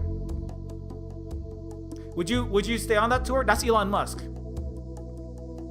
That's like the level of intelligence and education and understanding he has of like very basically everything. Just like Donald Trump. Donald Trump also didn't know how many stripes was on the flag. Donald Trump also doesn't know that the moon is not part of Mars. Donald Trump also doesn't know that this Revolutionary War didn't have. It was like, I think he was talking about aircraft. You know, I forget what it was exactly, but it was like he was talking about like aircraft bombing, a technology that did not exist during the Revolutionary War. Also unqualified to run a popsicle stand, let alone an entire superpower. But the thing is, and everybody kind of gets that. Oh, it's funny. The liberals are like, oh, it's Orange Oompa Loompa. He's an idiot. He's a clown. He couldn't run his, you know, Trump University, his Trump steak, his Trump hotel, his Trump, you know, he's an idiot. Yeah, he is an idiot. So is your savior, your blue Trump savior. Biden and Elon Musk. I mean, Biden is slightly more competent at this stuff. He's also an idiot. He's also dementia and senile. It's just very much like an elder abuse, what's kind of happening. I wonder how many 36 different substances and uppers that they have to keep him on just to keep him. Remember, he was like really like not doing very well for a lot of 2019. But you know, Biden less comes out and says these kind of super embarrassing and just completely wrong things. But Elon likes coming out and just saying all these completely wrong things. And then all of his stands, but the thing is, all of his stands, who also self-identify as incompetent, mediocre Westerners, eat that shit up. You know? Well, I mean, yeah, he's incompetent and gets by gaslighting and on gaslighting, abuse, exploitation, wrongdoing, and privilege. And that's what I do. I'm an incompetent white guy who gets by abusing all of my wife, my employees at the barber shop that I own, the farmhands that are all $3 an hour. I'm gonna call ICE and send you back to Honduras or into a little concentration camp. You know, and I get by abusing people of color that are good at jobs, taking all of their labor value, and you know, and Elon Musk and Donald Trump, they're just like me. They just gaslight, lie, and make shit up, and they continue to exploit and extract everyone else's labor, you know, while being a mediocre fucking idiot. Just like all the liberal and neoliberal class who don't know how to fucking fact check basic stories. We keep bringing this up. And you can be competent at putting fancy sentences together for New York Times bestseller novels about competent intelligence agencies going around and uninstalling terrible dictators who killed 100 trillion of their own people in a genocide under Stalin, Marx, and famine, and everybody ate rats, and there were roving warlords of, that were put there and armed by the United States. But, people can write beautiful novels that sound good, but are complete nonsense and war propaganda and full of lies. And it's the best propaganda is media, is books, entertainment, novels, not recipe blogs, but recipe websites. When you're reading about how to make a souffle, and then you just happen to, and in America where there is freedom and justice and democracy, and then blah blah blah, and you have a thing about, and Asians just throw their food together, but we have innovation and we have great cuisine. And who even believes that shit? And then also in Venezuela, where everyone's starving to death because socialism has caused malnutrition and deaths, and everybody worships the rich. Blah blah blah blah blah blah. When people don't think, when you're reading news, is actually not the best place to propagandize. You want to put that in recipe blogs, recipe sites, Wired articles about artificial intelligence. You put it in sports writing. Put it in your movies. Put it in Pitch Perfect 3. Just have a bunch of like acapella singers, getting out, trying to go to, the finals, in a music and entertainment complex that doesn't exist anymore because COVID in America destroyed itself and its entire industries and all its economics and its service industry and its events and theme parks and everything's gone. But Pitch Perfect 3, have all these singers hugging and falling over aircraft carrier piloting, sailors in the military. Just have Captain Marvel. More women war criminals. Just stand the entire Air Force in the U.S. Navy, right? That's the best way to do it, is in these kind of offhanded ways. And so that's why you need the liberal class. But then when you read an actual article, then all your logic goes out the window. You can be very good at making cinema in Hollywood it was important for them to McCarthy with just basically trying to turn everybody who was anywhere left of Biden in the 50s and just like eradicate them from Hollywood, because Hollywood was key to the neoliberal and the pushback against the left swing in the United States from the 20s, 30s, the unionization and the decrease in the differential between the rich and the incomes and wealth of the rich and the poor, mostly for white guys. But there was a wealth gap collapse for settlers, anyways. And to undo that, right, you had to take back Hollywood and put only pro-cap. You put a bunch of strong white men with guns saving the day in cowboy films. And then you put Ronald Reagan as president. See, everybody knows and they love it. And pull yourself up by your bootstraps. The word bootstraps was programmed into America over decades upon decades of Hollywood film, of television show, of all the Dirty Harrys, of all the Clint Eastwood movies, all the cowboy. My dad and my parents' generation, they love those cowboy movies. And then you can get a president elected after you've successfully propagandized them all, and then you can have him say a thing like, pull yourself up by your bootstraps. That means destroy all the social programs, destroy adequate socialist access to healthcare, housing, education, etc., right? You destroy unions, because why would you work together with people? That's for people who can't get on their own horse. Every is a lone, individual, rational agent, rationally pursuing their own self-interests. Greed is good. Then you can roll out neoliberalism. That's the point of the cowboy movies. That's the point of all of Hollywood. That's the point of ratting out and removing anybody who might have been a socialist, communist, leftist, and then putting them on a blacklist. It really matters. And you look at the intelligence agencies, they admit this later. Yeah, art and culture and entertainment, religion, all these other realms, these are key to domination of a society. That came out in this expose on from the Gray Zone on the actual propaganda that definitely the UK and probably all of its allies were involved in attacking, actually trying to meddle in Russian democracy as opposed to Russia meddling in Western democracy, like America and Britain. It was actually going again, but it's the same. That's Goebbels. That's Hitler's propagandists. They're following him, which is following America, because America created, and they all learned, and they're all the same people. Which is always accuse the other. It's literally look up Goebbels, look up his rules and his pearls of wisdom, and you're gonna find always accuse the other always accuse the other of what you are doing. It's like key.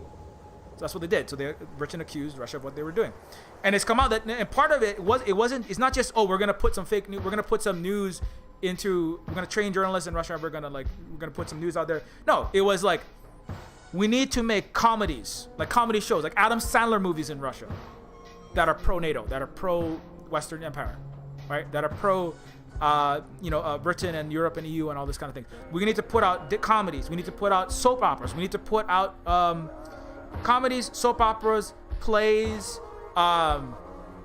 action movies. It's literally entertainment. Games.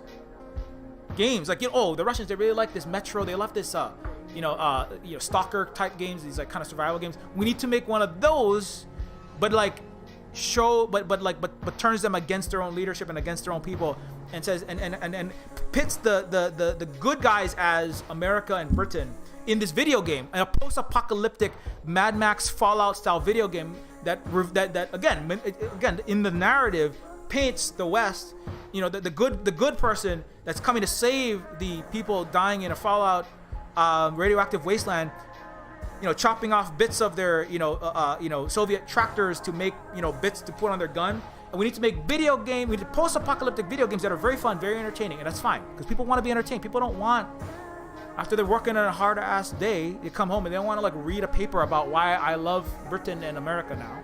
No, they want to play a video game. That's why you put the propaganda in the game, right? And you put, and then this leader that was crushing its people, that happens to be the one that we are accusing and we want you to turn against, and then we're gonna put the American military comes into the Eastern Bloc and saves you, and that's why you want to side. Your people want to side with EU, with Britain, with America, with the West.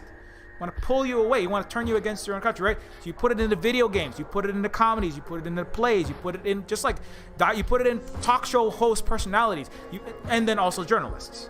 Journalists is like one of them, but that's just one.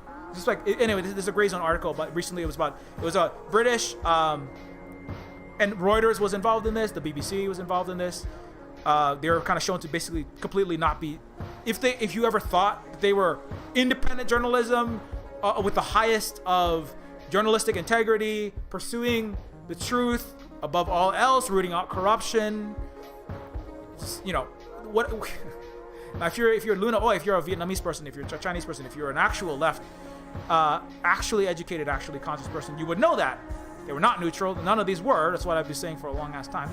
Not saying that it's fine. Everybody's diseducated. I went to an imperial diseducation school. It's called the private school in America, or a public school, doesn't matter. They're all diseducation systems. It's called turning on the television, a phone, a TV, listening to your friend, your neighbor, your cousin, your parents, your family, a discussion, sitting in a Goodyear waiting for your exploded tires because your Texas pipes ignited and shot icicles and blew up your 30-year-old Toyota Corolla's tire, and you're sitting in the Goodyear listening to the television. That's propaganda. Talking to the Goodyear person going, oh yeah, it's so sad what happened to the Uyghurs. That's propaganda. Everything that is propaganda, everything is diseducation. If you're in the West, Conrad Kenny, who has rated into my Twitch stream before, and is related to I believe Andre Domis, who you should follow, or Andre Q. Holly will put the link. I'm sure. Said I'm 44 years old. Is a black. He's black. I think he's in Canada, and he's like, I'm 44 years old. Everything that I've ever learned, everything that I know, everything is brainwashing, and everyone around me is brainwashed. I'm trying to talk to people about basic, easy to find journalistic facts, and everybody is like, even people that I thought were really intelligent, very, very educated, very critical thinking, they're just putting their head in the sand, looking away from easily to discover facts. And this society, these people in Canada, not even in America, so brainwashed. Everything is brainwashing. I can't listen to anything that comes out of this society ever again. And and while it was giving you a good deal as a boomer and a Gen Xer, having 1.5 kids, a house, a 3-bedroom, and a lawn with a bouncy castle in the front of it, and you can have a Thunderbird in the 50s. You could have you could have a nice Audi in the 90s if you were a Gen Xer, maybe with a degree. It wasn't quite as good, but all you got to do is go to school, get a degree.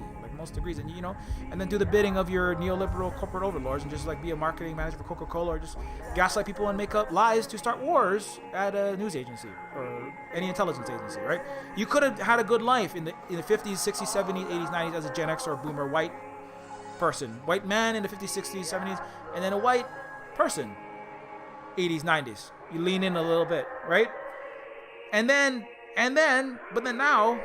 you're gonna be filled to the brim with lies and bullshit and garbage and brain poison and diseducation. But it will be good. It will be reasonably good for your reasonably good life. So you don't really have an incentive to look into all the bullshit that's in your brain. But by the time you get to the naughties and the teens, definitely the teens in the 2020s, there's no deal anymore. So it's like now there's some interest for people to like look into all this bullshit. It's like it's like that whole joke, like it's not really a good joke because it's kind of ableist in some ways, but oh, doctor, my brother, I got a terrible problem. My brother, he thinks he's a goose, and the doctor is like, well, I can help him with that, and then the guy's like, well, no, I mean we don't understand. We need the eggs, That's like the 50s and 60s, 70s, 80s. Wow, everything that we're doing in America is complete nonsense and bullshit. And if you really look into it past the surface, everything is irrational at best, and it's just evil at worst. I mean, it is evil and irrational. But I need the Thunderbird and the 3-bedroom house and all the Baby Yoda T-shirts and all of the ab crunchers. At that time, I need all of the I need all of the Big Macs and all the burgers and all the straws and all the dead Iraqi oil transported on a giant super freighter and Chilean copper into a sweatshop in Southeast Asia, to put it into my laptop or my Furby or my keyboard or my Hummer or whatever I bought in the 80s, 90s or whatever, right? I need the eggs. I need the eggs of my completely screwed up empire, right? But now, the empire is internally colonizing itself, even its own white people, the white millennial and Gen Xers, and now it's like maybe we need to look into the bullshit now a little bit, But still, there's a handful of millennials, a lot of Gen Xers and boomers that still get a good deal from their planetary genocide, slaughter, and omnicide factory, Anyway, I forgot what. Well, I mean that's a good. I think I answered the question. Let me look at the. Sorry, just looking at my. So I'm sorry to tell you that there's not much difference, but what has been proven this week is that this current administration, this Democrat-run administration, is definitely not changing. As I said last year, this year is not going to be any better than Trump. It's just going to be more competent imperialism. Not fully, more competent. They're still drawing attention to their war crimes, which incompetent. Distract from the war crimes, okay? Do what George H.W. Bush, do what Bill Clinton. Bill Clinton was very competent. Bill Clinton did a good job of keeping people distracted away from all of the bombings in Eastern Europe and in the Middle East. His, the crimes against black people in the United States. He did a good job. The 2020s, the Biden is more competent than Trump. He doesn't just get up and say just completely bombastic, just wrong stuff, or reveal your war crimes and your malice and your evil and your deaths of millions of people and your crushing and bombings and war, But he's still incompetent, and too many people in his administration are too incompetent. Elon Musk is one of them. People, blue check marks are, part of the problem is the blue check marks. That's what it is. When a blue check mark comes out and says something like, when a blue check mark on Twitter comes out and says stupid shit like, what do they say? Let me get back down here. When a blue check mark comes out and says, so different having military action under Biden, no middle school level threats on Twitter, trust Biden and his team's competence. That's a joke, right? I mean, again, competence, right? They're using that word. Why are they using that word? Right? In the same you're saying we're going to have a military action that's competent. Why are you using these words? Right? Why are you saying this? It's a Trump, it's blue Trumpian strategy, right? Which is like, if I blue check mark 20,000, 10,000, 3,000 follower, washed up Clinton administration because I came up with I'm with her, which didn't work because I'm an idiot Gen Xer who doesn't understand the millennial and Gen Z population and the majority of people's actual material conditions.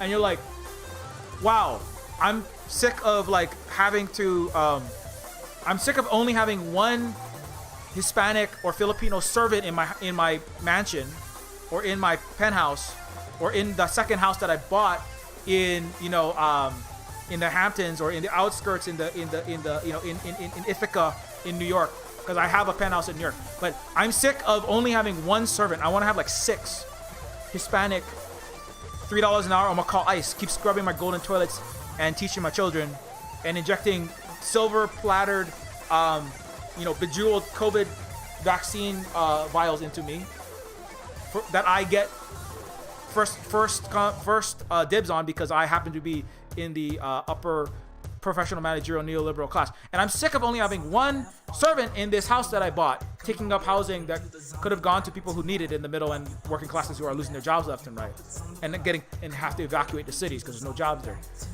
I'm sick of only having one servant. And then they say, how am I going to get 2 or 6 servants? You know what I'm going to do?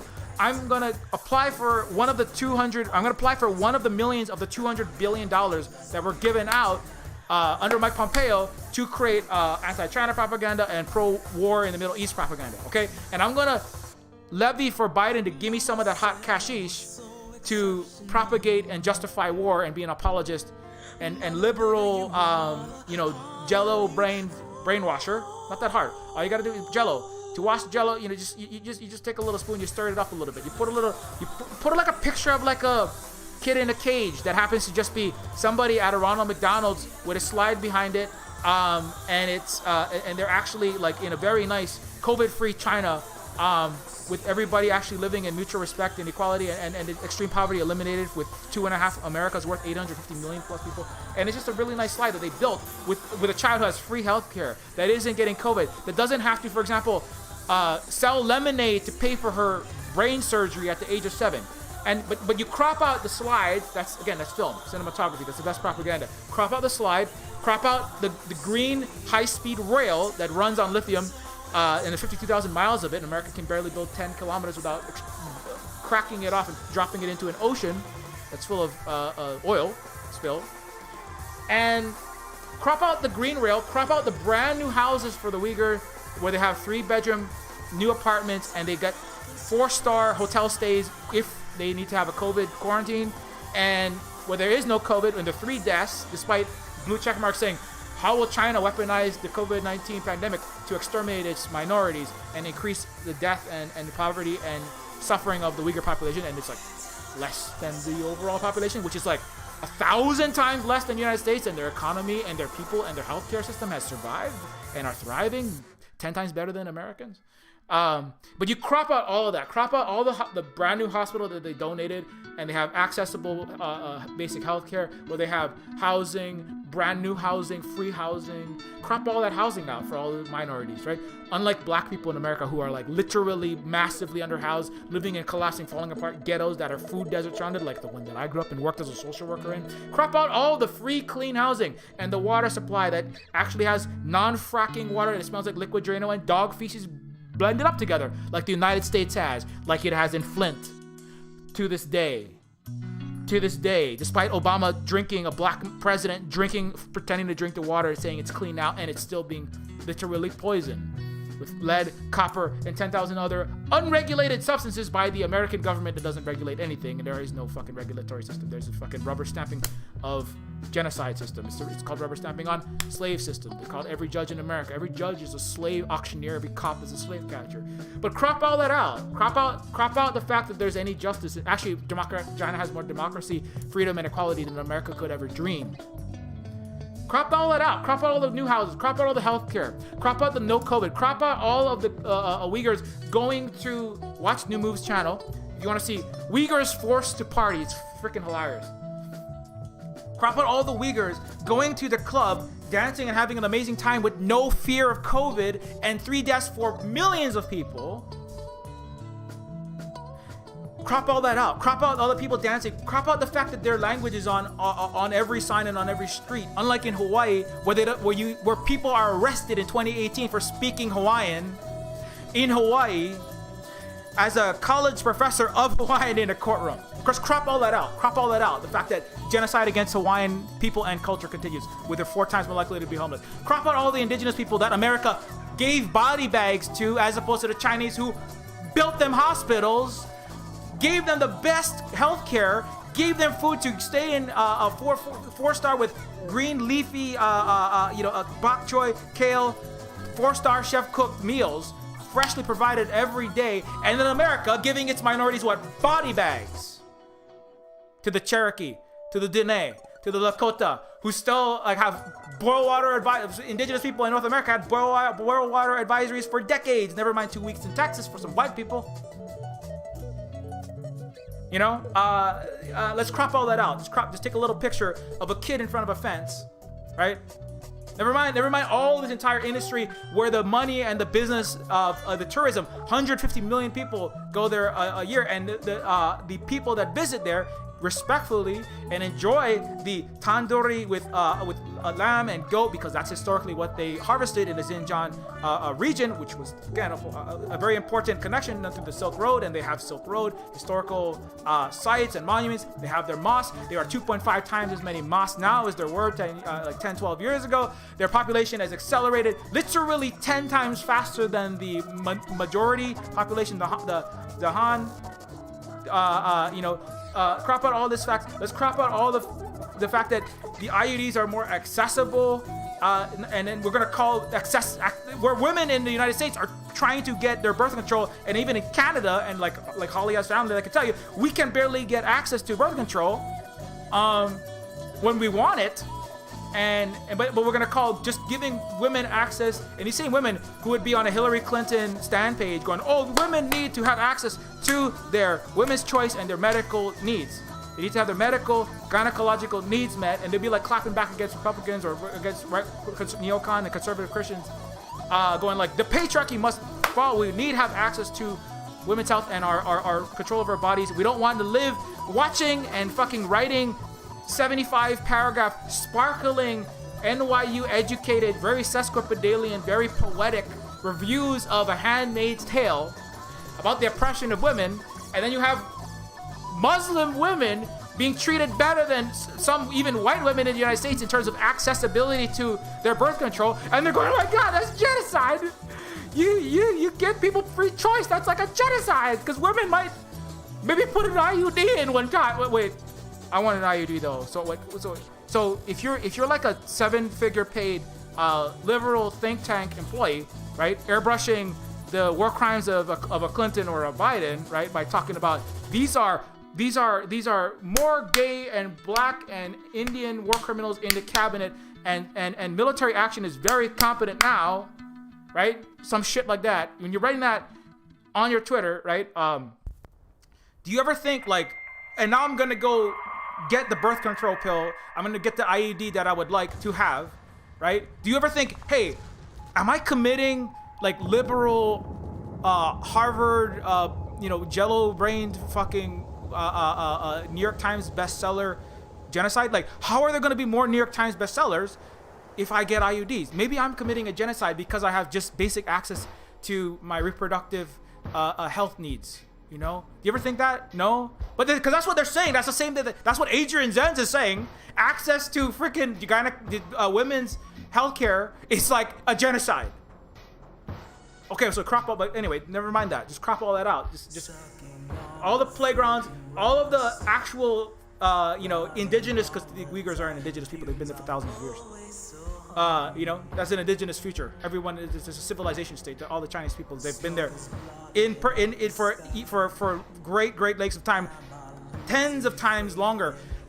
The America itself is a blink in the eye of these people. Anyways, and so you have an indigenous, green, equal, on the rise future with ethnic minorities, with Muslims being treated without being killed, with having their birth rates, their religion respected, greater than anywhere in America or Europe, and definitely internationally, where they aren't like shot up And if they are being shot up, then it's being dealt with. That's really what that there were attacks, but it was to help stop the attacks. That's what when the government interfered. Unlike America, interferes to encourage the attacks. That's why it has fucking fascists all over its fucking country, killing, taking out guns and murdering people at the Texas border, going like we need to keep out all the Hispanics, murdering people of color like the cops and the plainclothes people, and then assaulting the fucking Capitol with swastikas and goddamn Camp Auschwitz t-shirts, taking a shit on Nancy Pelosi's phone, hacking into Mitch McConnell's computer to check their Wall Street bets to see if they can made enough money from Doge and crypto coins and there's some coins that are better than others, but made enough money fucking trading up GameStop to fund their next 25 assault rifles and a compound that trained for the fucking Boogaloo race war, right? In America, sponsors its extremism. It creates extremism. That's what it does in the Middle East. Tensions between Sunni and Shia, tensions between different ethnic groups in North Africa, tensions between different ethnic groups in Latin America, tensions between different groups in Eastern Europe to cause more war. And then we have a country that reduces ethnic tensions and then gives people education, gives people better quality of life than even their wages in China over the past few decades have quadrupled. How's your wages doing? Are you doing a lot better now than you were 10 years ago, 20 years ago, 30 years ago? You doing a lot better? Okay. Are you a Lockheed Martin fucking Tomahawk missile salesman? Okay, then you're probably doing better. Are you a Wall Street high frequency trading algorithm program? Okay, then you're probably doing. Are you coding for Facebook and pushing up fascism and pushing down and deleting the left with, if putting in Perl and C# code, if contains BLM, delete tweet, Facebook post, Instagram post from my social media site. Are you doing that? Then you're making some money. But delete George Floyd from my Twitter, from Facebook. Just hey Jack, can you put all the gray zone articles and just put like this material obtained through hacking? Can you do that for us? Are you the person that codes in that graphic? Again, incompetent imperialism. If you want people to not read an article, this is fucking hilarious, but if you want people to not read an article, do not subtitle it. Let me see if I can just pull this up here.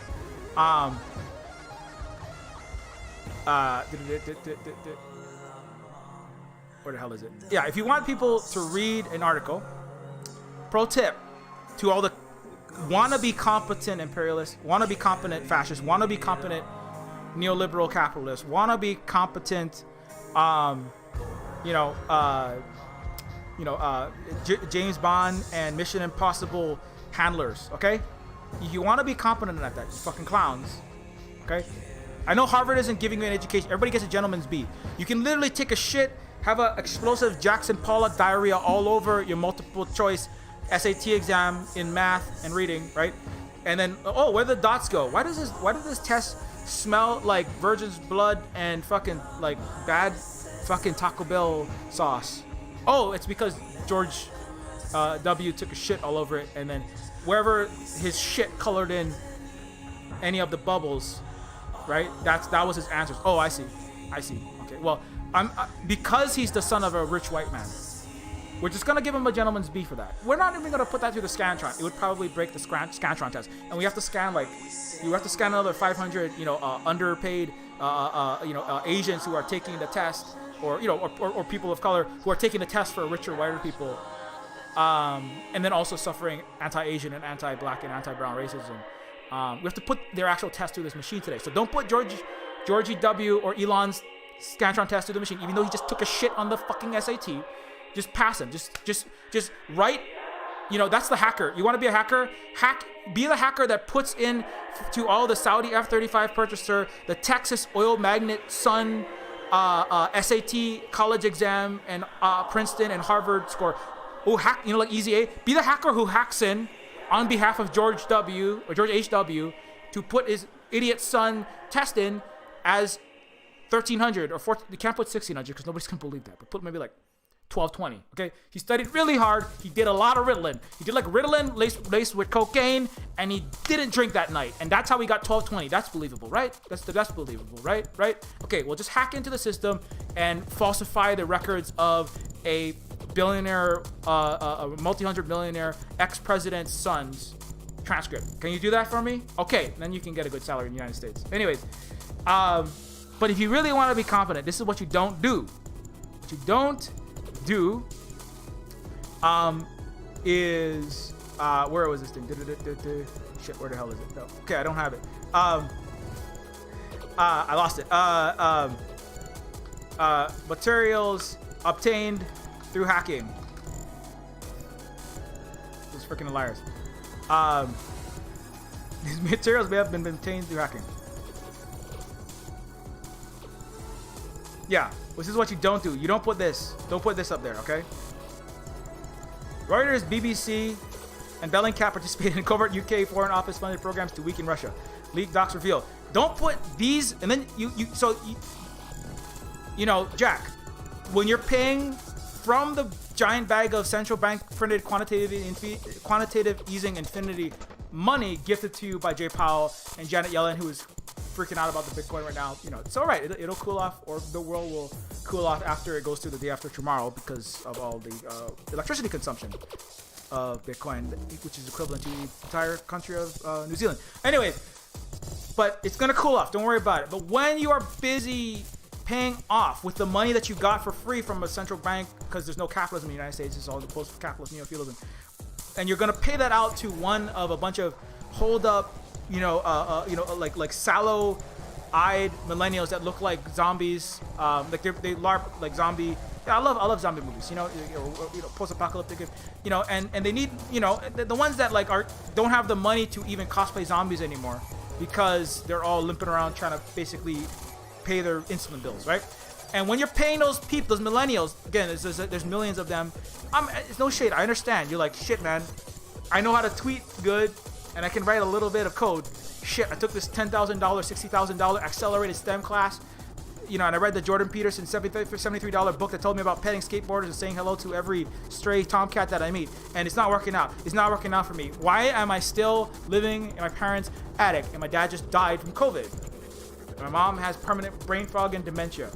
How am I gonna get out of this situation? And then Jack's like, hey, guess what? I got a big bag of money from the intelligence community, and they want to prop up war and stop journalists from doing journalism and the facts from being seen, like, for example, Iron Mate and Grey Zone. So what you do is, you take that money, Jack, when you take that money and you throw it at the millennial, make sure, don't put these materials may have been obtained through hacking. When the millennial is making, what? How much does it cost to buy off a millennial to do military-industrial complex propaganda? 40, 50,000, 60, 70. I'll pay your insulin bill and your medical care. What is it? Access to basic medical care and housing, like things that are granted for free to the minorities in China. Like, just like one of them, like, here, I'll give you like access to medical care. You're gonna still live in your mom's tribute because mommy and that mommy died, and then the bank took the house because you didn't pay the water bill 2 times, and $750, and then the interest rate swapped with the city, and now mommy's house is gone. So you can live in your car while tweeting out military industrial propaganda and coding for Jack, which is for DC. But Jack, when you hire out the millennials to code in these kind of new notices, right? Don't put these materials may have been obtained through hacking. Jack, tell them, millennial army, or Gen X army, some of them. But I mean, millennials are better at generally better at tweeting and coding, and they know how to work the algorithms a little bit better. They might actually have a relatable tweet one time, you know, and they might say something that it doesn't get immediately canceled. I mean, it take a little bit longer for anyone to figure out that this is just a CIA cutout, you know. So, Jack, when you say these materials may have been obtained through hacking, people read that and they go, holy shit, this is like some Mission Impossible shit. This is like a top secret document. I'm like, I feel like I'm Jack Ryan. I'm like reading like top secret for your eyes only stuff. Wow. So it's like amazing leak. Like this might be actual journalism. Holy shit. This might be actual truth in an empire of lies in which telling the truth is a crime. And then you can get your house fucking swatted, which is what happened to Max Blumenthal. And then you get to go to jail. Max he's more privileged than the average person that's in Black Lives Matter. He's like, yeah, this did happen to him. You know, but it is a crime to tell the truth in the United States. Anyways, so, but when you put these materials may have been obtained through hacking, that's incompetent software-based imperialism, you know? Because people want to read that. Now that everybody clicked on it, it became viral. Everybody was sharing that. People had all these memes. these materials obtained through hacking. There are all these memes about it. It was the biggest. Let's see if I can find that one. Ah, shit, where is it? No, it's hilarious because it's like people were like making jokes, like they're putting a Gray Zone article, and they put like these materials obtained through hacking. Where the hell is it?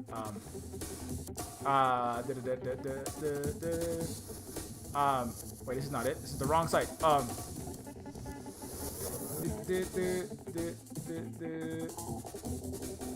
Okay, no, fuck.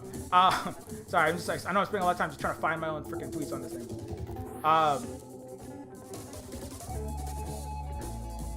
Oh yeah, this was a good one though. This is hilarious. This is what I'm saying. I'm glad people are making these memes now. Republicans, military plane dropping a bunch of bombs on people. Democrats, Black Lives Matter, yes we can, yes she can, and rainbow flag dropping bombs on people. Exactly. Oh yeah, somebody made this for me a while back. This was like last year they made this because I was talking about the Death Star. The Kente cloth wrap Death Star. That's the Democrats, right? And then just the Death Star is the Republicans. And then the Kente cloth, and then and you got a Starbucks, you got a little happy-faced stormtrooper and a cop. I'm glad that people are picking up on this, and it's not just me saying this. And then it makes me seem less wild. It makes me seem less makes me seem less like somebody that they'll be called a tinfoil head. This is what it is. These materials have been obtained through hacking. This is freaking liars. See, like when you put Jack, when you have all the money that you get, the billions that Microsoft, Google, Amazon, Facebook, Twitter, they're all taking Oracle. They all got it was reported officially, like in Foreign Policy and in Reuters, or the Economist. They all got billions of dollars. They're like celebrating this, right? It's like, yeah, but this Huawei may have ties to the Chinese government.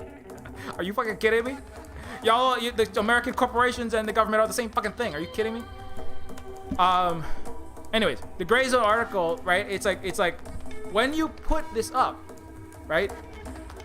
This people are making memes about it. They're putting like, you put the Gray Zone article at any image, right? So it's like the plans to the reactor core, like the what was it? Antimatter fusion black hole that powers the Death Star. I can't remember what it was. The Death Star's reactor, which was obtained.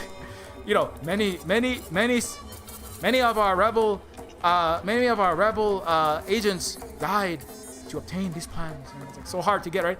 These materials may have been obtained through hacking. It's freaking hilarious, right? So when you do that, people want to click on it just because it sounds like it's some secret information that they should know. It sounds like, or it's really cool. Seems way cooler than this. Many people commented when I see something, an article, and it says this may have been obtained through hacking. What I see is like, they're like, when I see that, I'm thinking, wow, that must be super cool, and like some badass got that, right?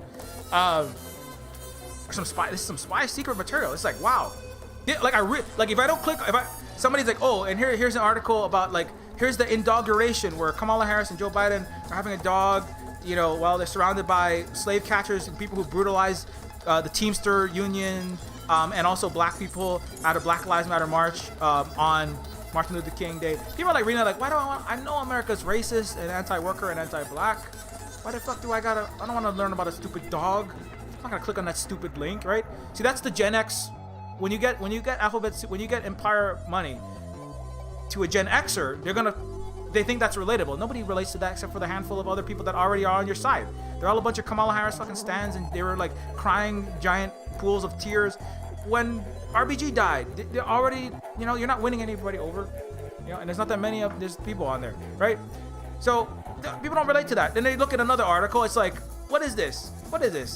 Joe Biden, said, Joe Biden said something, or the military is shooting missiles into Syria, and it's all chill because we're confident. I'm like, that's terrible. And I know America is gonna fight more wars anyway. I don't want to read a CNN or a Reuters or a BBC article about how great it is to be fighting more war. I'm not gonna click on that stupid article. But then you see, holy shit, who is the gray? What? I've never heard about this. Because if you tell the truth, then you never get heard about again in the West. So then, what is this gray zone? Is that like the inner zone? Is it like the pizza zone? What is that? I don't know. It's mysterious. It's riveting. It's like an actually good, you're supposed to be good at writing your Tom Clancy fucking techno thrillers, American Empire, freaking CIA propaganda novels, right? About how we have a very competent, very good spies going around the world, doing some Jason Bourne triple backwards Jean-Claude Van Damme kicks against Russians and Chinese and Uyghurs. Are we kicking the Uyghurs, or are we blowing them up, or are we helping them? I can't remember. I don't know anything about Asia or any other place that isn't European or Western. I'm not sure. I forgot. Let me rewrite. I don't know. Let me check with my boss at Reuters, who is the Reuters boss will check with his boss at the Atlantic Council. Hold on. Give me a second. When you put a thing like this, you're looking at that. You're going, wow. These materials may have been obtained through hacking. A, that's funny. B, I gotta learn about this. Wow. What Twitter thought, and obviously it's a hell site, right? Everybody wakes up, goes, oh no, I gotta log into the hell site and doom scroll for the next 6 hours. Fuck. I don't have the spoons for this, but I have to do it because I'm addicted and I'm a wirehead. I understand. It's addictive. It's addictive for me too. But it's like fuck. But then you look at this, wow. On this hell site that I don't trust, right? And has all kind of garbage and racist hot tweeting at SilverSpook with 20 different racists going, George Floyd deserved to die, you freaking N-word and all kind of stuff. A guy who literally said, I'm gonna go say the N-word on my stream a bunch of times. It's like, I looked at somebody's profile, right, on my Twitter. I was like, oh yeah, normal American racism all over Twitter. You're like, oh my god, it's just normal Western chauvinism, patriarchal bullshit, colonial capitalist stand garbage, shit. But then you see, holy fuck, what is this? Materials may have been obtained through hacking? Wow, I gotta check that out. Okay, Jack, so, I'm trying to help you be a competent imperialist. This is really against my own interests as a native Hawaiian undergoing ongoing illegal occupation by the white supremacist, capitalist, imperial collapsing Death Star empire of the United States. It's against my interest to help you, Jack, but because I believe in, we need to be nice to everyone. We need to actually go by our values. We have to treat people with respect, even people that are very, not so nice to us. And so, Jack, I'm gonna help you out. I'm gonna give you a free hint. Don't tell your millennial coders with all the money that you got to, try to delete actual journalism and actual truth, actual important information that could actually inform a possibly democratic civilization that governs by the people, for the people, in the best interest of all people. Not that America's ever going to do that, but even if you wanted to be part of a journalistic discussion that reasonably has a real discussion and a real debate and is on actual informed, actual facts, like you want to be part of an actual truth-based civilization, which is what the Democrats and always accusing saying they want against the Trump and the Republicans. If you want a actual truth-based civilization, I'm not saying that you do, you're really helping that come to fruition when you say this kind of thing, because then true journalism can actually get seen. Now, if you want to hide all the truth, then you leave, you got to take that off. You got to take this warning off there. That's incompetent imperialism. You want to hide what you're doing, put, I don't know, just say these materials may have been obtained at brunch. Nobody's going to click on that. These materials are sponsored by Reuters. Nobody's going to click. These materials come from the U.S. government. Nobody likes it. Really, nobody likes it. These materials came from, these materials are official, State Department, blah, blah, blah, blah, right? Then nobody's going to click on that. But when you put these materials have been obtained through hacking, people are going to click, they're going to click all over that thing, okay? It's a pro tip. It's a pro tip for incompetent fucking clowns that run billion-dollar companies and have more money than they could ever spend in their lifetime, even if they bought a private jet every other day.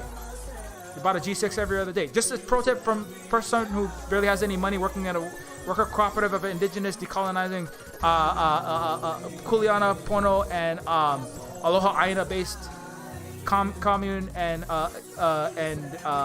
worker cooperative, trying to help fucking imperialists with digital social media characteristics oligarch. I'm just trying to, you have to turn the other cheek. I'm just trying to, like the Christians, what is it?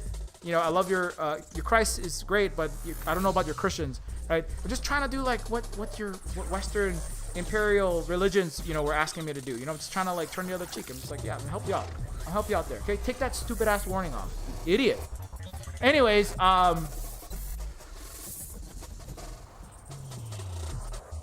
so again, Jack, incompetent imperialism. Elon Musk, incompetent imperialism, right? Blue check marks, incompetent imperialism. See that? No, that's what it is. But the blue check mark that says this thing. Let me go back to that one. It's an important point.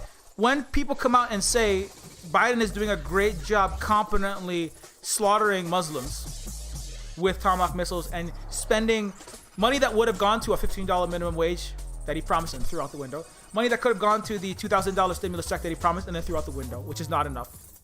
Money that could have gone to housing tens of millions of housing insecure people that are being evicted. Money that could have gone to rebuilding the roads and infrastructure and electrical grid that are falling apart and are killing people, like everybody freezing to death in Texas. I just did a stream about the song of Texas ice and California wildfire. Money that could have gone to literally do anything to help anybody, other than a handful of fucking sociopathic ghouls and all of their slightly less well-paid, agents with coding, marketing, and Hollywood characteristics.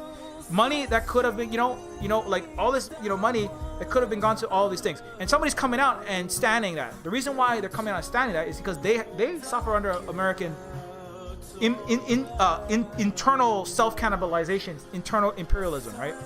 And so they're trying to edge. That's neofeudalism. That's a good example of neofeudalism. Let me go back to that. What the fuck is it? I lost it. So this tweet, this is neofeudalism, right? So different having military action under Biden. Trust Biden and his team's incompetence, right? Just literally, like, again, right? When we're talking about feudalism, we're talking about the French. I talked about this before, right? But the Bourbon kings, the Dauphin, the Dauphine, right? Louis XIV. You have people, all of the money and all of the power, all the wealth, all the resources going in to build 76-layer cakes, right? With diamonds, emeralds, rubies, and all kind of other colonial extracted wealth all over it. Be careful when you're eating a French cake. You want to crack your tooth open on, emerald, Elon Musk blood-covered emerald. You gotta watch out. The blood's fine. You can eat the blood. The black blood. It's fine. They put that in their wine. They put that in their Romani Conti wine. But you don't crack your teeth. Well, I mean, it's okay. If you crack your teeth, you're a rich white fucking European, so you'll have billions of dollars of healthcare. But when you're making 76-layer cakes, right? When you're making the 76-layer cakes, to get a piece of the 76-layer cake, you have to get close enough to touch the literal bees, like a 6-foot tall, sculpture worked on by 3 different, Da Vinci level fucking artists, right? We're all, again, when you're artists, whether you're Shakespeare or you're Da Vinci, one of these, Mozart, you're doing art, music, playwriting, sculpture, paintings. You're doing them for your feudal master. You're not going to be doing revolutionary art, right? So it's all painting pictures. Oh, you're king. Does this make you not look fat enough? No, it makes me look too fat. Now you don't have a head. Take some of the blood of the servant and then put it in my cake. Don't put it on the emerald. It's okay. I know. I won't crack my tooth on the emerald this time. I'll lick the emerald clean. Lick the emerald clean of all my servant's blood. But then, when you're inside of, when you're to get into the palace, right? Like in Neofeud, you have the floating, levitating. In Neofeud, you have the floating, levitating, inverted Anuit Coeptis pyramid, right? That's made out of $1 quadrillion worth of gold lassoed from a Aureate comet somewhere in the Kuiper Belt, right? But in France, in the history, where you had with his manicured lawns, there were manicured lawns, beautiful palaces, fountains everywhere, mazes. But to get into these headquarters, to get into the palace grounds, right, which is where you don't need to be good at making anything. You don't need to be competent. All you do is just get closer and closer to the king and the queen. You kiss ass, right? You paint a beautiful portrait. You make him look less fat. You complain while you're on your back painting a Sistine Chapel. You're like, why the fuck am I on my back painting this goddamn stupid chapel? This is not what I want to be painting. My back, it was literally like written, the artist is like, oh my god, I feel like, I'm contorted into this disgusting shape. My bones ache, my muscles ache. I feel like I'm a slave. I'm nothing but a wretched worm on this stupid palace chapel that some rich feudal asshat wants me to paint for him, right? In feudalism, you do whatever the most powerful mediocre clown wants, right? And neofeudalism is very similar. And then if you get close enough, right, you kiss enough ass, you get close enough in proximity to the king, one of the emeralds might fall out of his mouth while he's sucking off all the dead black child labor, from one of his emeralds, and then it might drop on the ground. And he's like, oh, you're free to pick that up. Kiss my shoe, kiss my cape. Kiss my $3 million cape made from the pigments extracted from an endangered snail, 100,000 of them. Kiss my cape. And then you can take that emerald that's worth $3 million. And you're like, oh, great, Elon. I'm sorry. Oh, great, Dauphin. You are so generous, right? But how do you get there? How do you get within 10 feet of the king, of the queen? How do you get there, right? You kiss ass. You just say all kind of bullshit that is nonsense and terrible, right? Like, oh, yes, your colonialism of Senegal. You're chopping off of the hands of the children in Belgium. By the way, Belgium still has chocolate hands, based on the that were inspired by all of the black people and children who had their hands chopped off when they didn't bring enough ivory or whatever other resources the colonial Belgians wanted. And they still have Belgium in 2021 sells black chocolate hands. Just a fun fact for you. So when you are in the chocolate in the hands and the chocolate that will come back, and they sell the hands, they eat the mummies, which are also African people's flesh, because they're the cannibals. Anyways, but to get close enough to the hand chopper in chief, Biden's just chopping off little Syrians' hands, Iraqis' hands. He never saw war he didn't want to fight. To get close enough to the hand chopper in chief, you have to kiss a lot of ass. You have to say nice things. You don't have to be competent at anything. All you gotta do is just be really a suck up, and you have to just, king, and your in your infinite wisdom. Yes, your colonialism of Senegal and of Africa, the French were in West Africa. Oh my goodness. So even if you hate, you're like, wow, this is so racist and terrible, and it's a genocide. You're killing all these Africans and you're enslaving. I hate slavery. But you want it? Do you want Emerald, or do you want to be Jean Valjean? Do you want to be out there with 57 to life for stealing a loaf of bread, a baguette?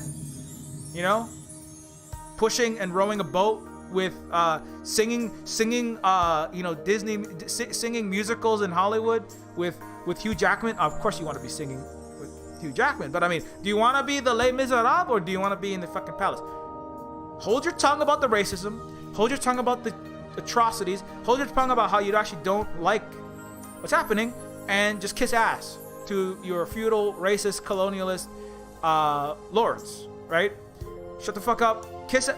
Don't, even if Amy Siskin is somebody who really feels like the Syrians should not be occupied, and all of these wars are terrible for-profit genocide and resource extraction, wars of aggression. These are terrible wars. Even if again, as a feudal subject, even if you feel, wow, this is terrible what's happening, right? Just like you felt, wow, this is terrible what the emperor is doing to even the French working class, let alone the colonized peoples. Wow. But you're not gonna say that, right? Because you don't want to be out there with the peasants starving to death, getting 57 years, building statues, getting fed a bowl of half a baguette and a little rotten onion soup per day with Les Miserables. You don't want to be with Les Miserables. You want to be with Les Trillionaires. You want to be with Les Musk. You want to be with Les Bezos. You want to be with Les Buffett. You want to be with Les Bloomberg. Right? So you shut the fuck up. You don't say anything. You say nice things. You kiss the ass of the neo-feudal elite. You praise their war crimes. You praise their terrible actions. And then, if on the 70-layer cake and licking off the blood of a dead Congolese child, of a sapphire or a emerald or a ruby or a diamond or some gold or some fossil fuel, and there are people who literally drink fossil fuel to stand. That's how much they want to get a job at Exxon is they drink fucking fossil fuel. That's a joke in Neofeud too. And you're waiting for them to drop one of those pearls, right? Maybe it's a bag of money from an intelligence community. Here, you did a good job defending my war crimes. Now I'm gonna give you a higher level. I'm gonna give you, associate. I'm gonna give you a professorship like Adrian Zenz, or I'm gonna give you a tenure track. I'm gonna give you a top, diplomat job. I'm gonna give you a official course press correspondent. I'm gonna give you a job at Reuters, BBC, CNN, MSNBC, Fox. I'm gonna give you a job. Well, probably not Republican. You give it to a Fox, but I'm gonna give you a job, one of the two red and blue empire. But I'm gonna. Oh yeah, you did a good job kissing my ass, right? Oh, you Elon Musk. So that's all. If you want to get a good job with Elon Musk, you don't have to make rockets good necessarily, right? Just kiss his ass really hard. You know, that's what a board meeting is for. That's what office buildings are for. They're waste of space.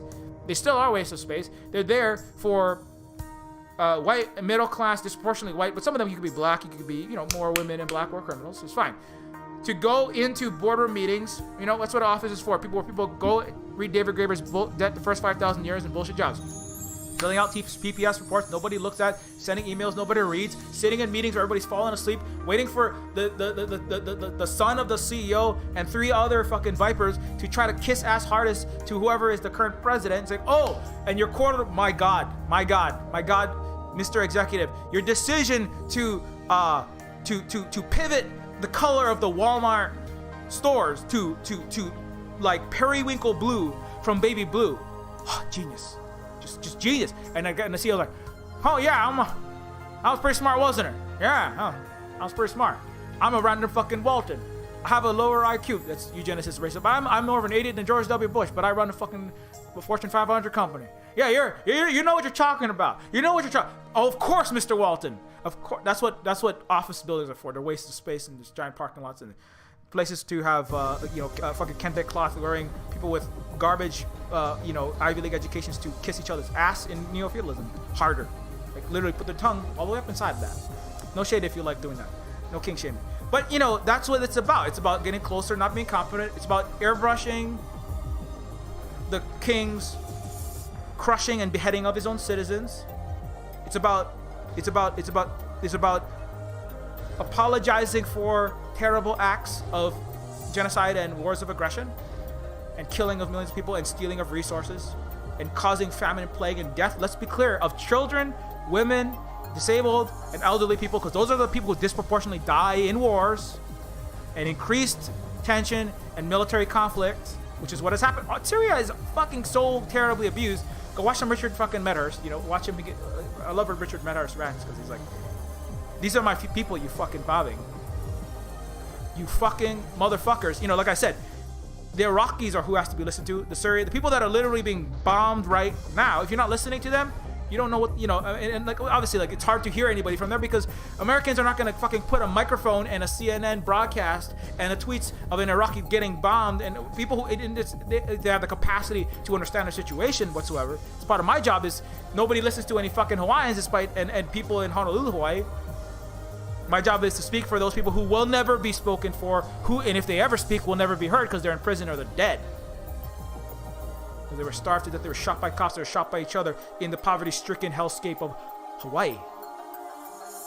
So, and so the job of the blue check mark, the job of the imperial and the neo-feudal aristocrat dweller is to stand, airbrush, push down, lie and gaslight those people criticizing the emperor or the king, right? Push out the propaganda, kiss ass upwards, right? Doesn't matter how incompetent the imperialist is, just keep kissing ass upwards, right? To try to get one of the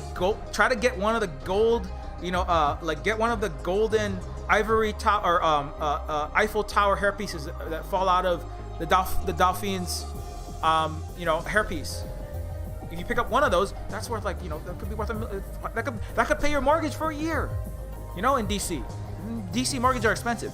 You go to Hawaii, it's $900,000 for the median house. It's not cheap. That's why I even understand why a lot of Gen X and millennials who have to pay mortgages and they lost their official office job because COVID has destroyed 50% of the real economy in the United States. They I gotta do what I gotta do to survive. Not that I'm gonna not call out the bullshit, but I mean I understand why you do that because you gotta pay that shitty ass $1 million mortgage on a third-rate house in the outskirts of Salem in Massachusetts, or Salem in New York, or the outskirts of New York, where the house prices are quadrupling because the billionaires and millionaire classes are buying like 3 different houses out there to get away from the city. And now the house, I understand. They're like, well, I have to move out of the city because there's no job. My job vaporized there. I can't sell any real estate because nobody's buying it anymore. The house bubble might pop. I used to work as a restaurant manager, and that don't work. So I'm gonna move out to, I'm gonna move into, Pennsylvania somewhere. I'm moving to Maui somewhere. Wow, I gotta pay this salary. Okay, I'm gonna go lie for the Empire and airbrush their war crimes and crimes against humanity for $800,000. I need to pay for an $800,000 mortgage. You need $8,000 at least. Or sorry, for an $800,000 mortgage, you need at least $4,000, $5,000 a year, at least, just for that, $4,000, $5,000 a month, just for the mortgage. You're talking about insurance, homeowner insurance. You're talking about, now you have hurricane insurance. Now you have day after tomorrow, troposphere, super cooled ice storm insurance. That's expensive. Because climate change in America is going to annihilate itself with its meteorological de-development process, where all of its ice fucking electrical facilities, its ice unweatherproofed pipes and infrastructure and roads are destroyed by ice and fire, right? Ice storms and then California wildfire and then hurricanes and super category 6 fucking shark flame tornadoes, radioactive because, President Trump 2024 actually nukes a hurricane as a strategy to destroy it. Radioactive flaming sharknado and fucking like day after tomorrow like freezes your American and your Confederate and your Nazi flag, which will be flying in America.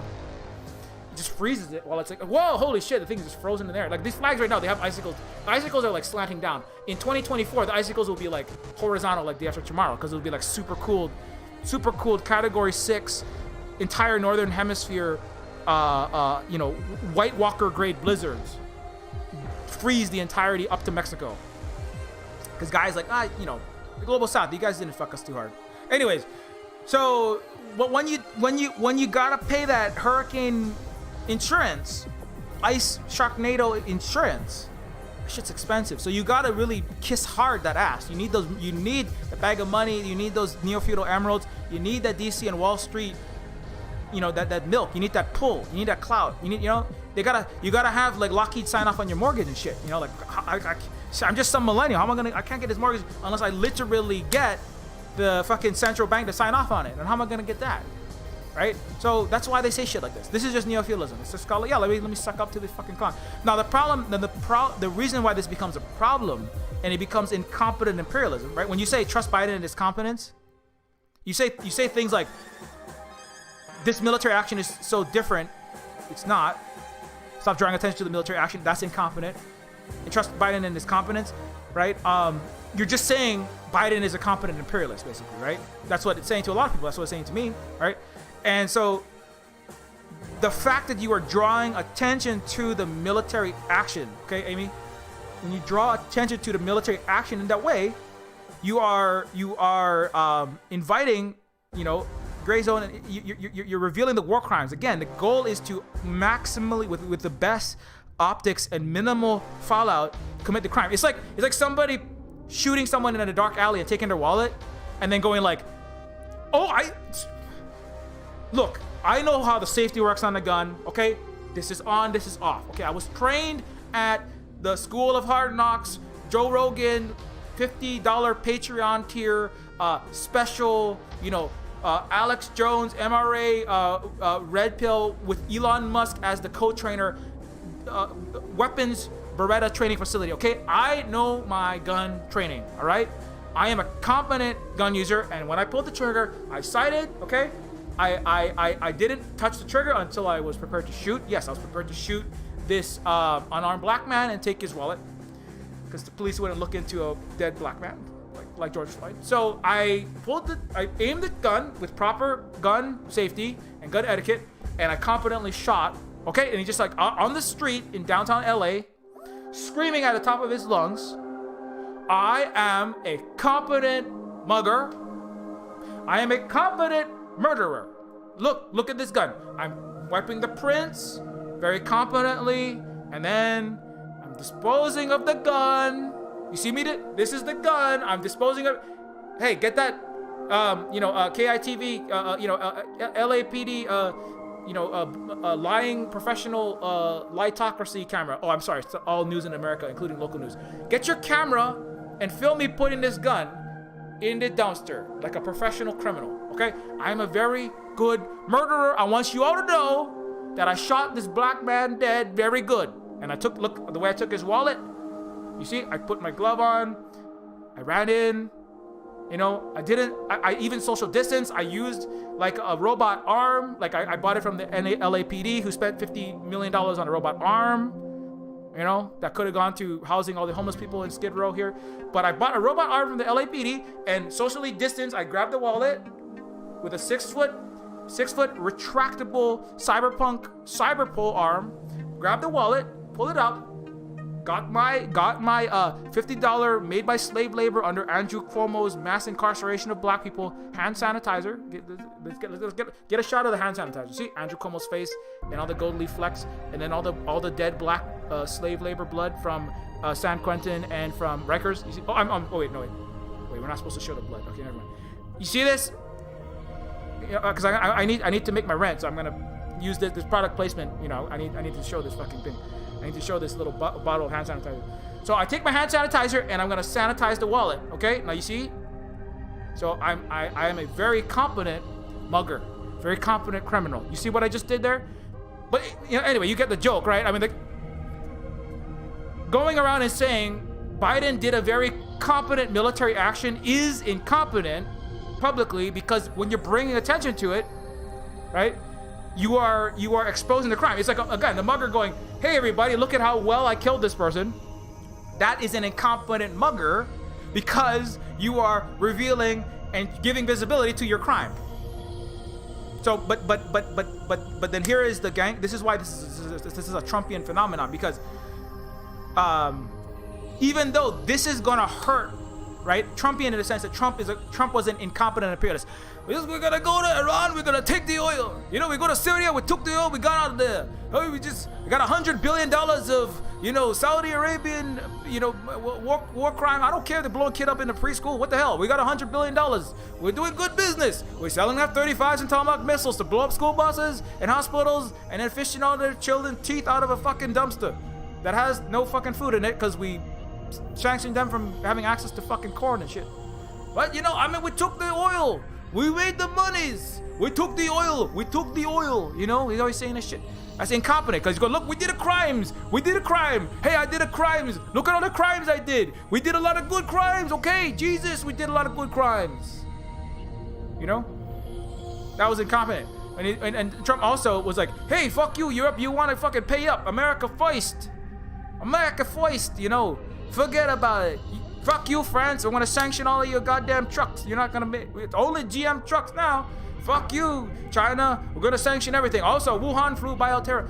But even especially Europe, because then when oh no, we need to do sanctions on Iran to maintain the international corporate hegemony for all the fucking Wall Street that owns America. Oh shit, what are we gonna do? Oh no, $460 billion worth of oil sales, agricultural products trading between Iran and China. Oh no, we can't sanction the rest of the world that isn't part of the Western imperial complex. And then you fucked up. And you fucked up big time. Oh no, we got a Venezuelan Fishermen Association fishing all of our fucking A-team out. Oh my god.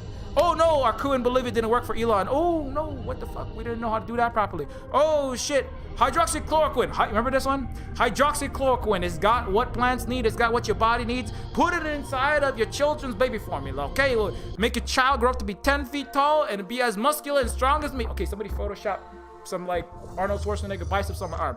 Oh, Arnold Schwarzenegger DMCA me because he doesn't like me anymore. Fucking please do The Apprentice again, Arnold. Everybody loved I love the last Terminator. I don't care that they got bad ratings. I love Terminator Dark Fate. Please, fucking.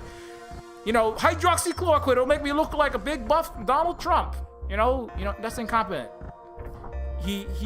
Donald Trump would have made Donald Trump would have made billions of more dollars, but at least millions, as he was co-invested into the makers of hydroxychloroquine, if he had come out and said, put a little hydroxy in your lungs, have a little UV light shining inside of your veins. I saw some scientists, some eggheads say that you shine UV light, it kills COVID-19. Oh, take a little bleach. I heard that kills COVID too. Can we have an internal cleaning? Just take like a Star Spangled spray can, like a Roundup, you know, like I used that on my children, I used it on my, you know, all over the place. That's what I saw it on my own Fox News channel, and I went in and I stuck it in my mouth, and I shot Roundup in my lungs to clean it out. Just a little insider cleaning. Roundup, bleach, take some fossil fuel, crush up some coal, rub it on your face, kills COVID.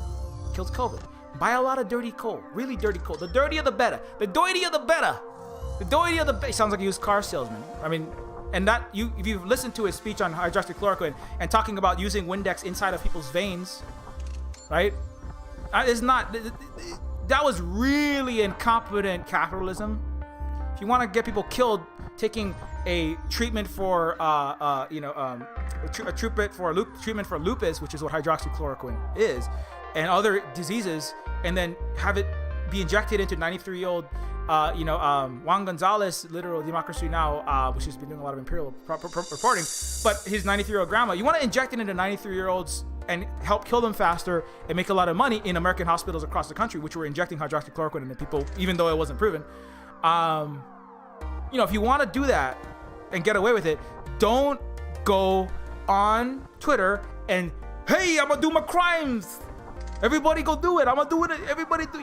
Don't call attention to yourself. Just do it. Like George W. Bush, like H.W. Bush, like Obama, like Clinton. Don't call attention to your crimes.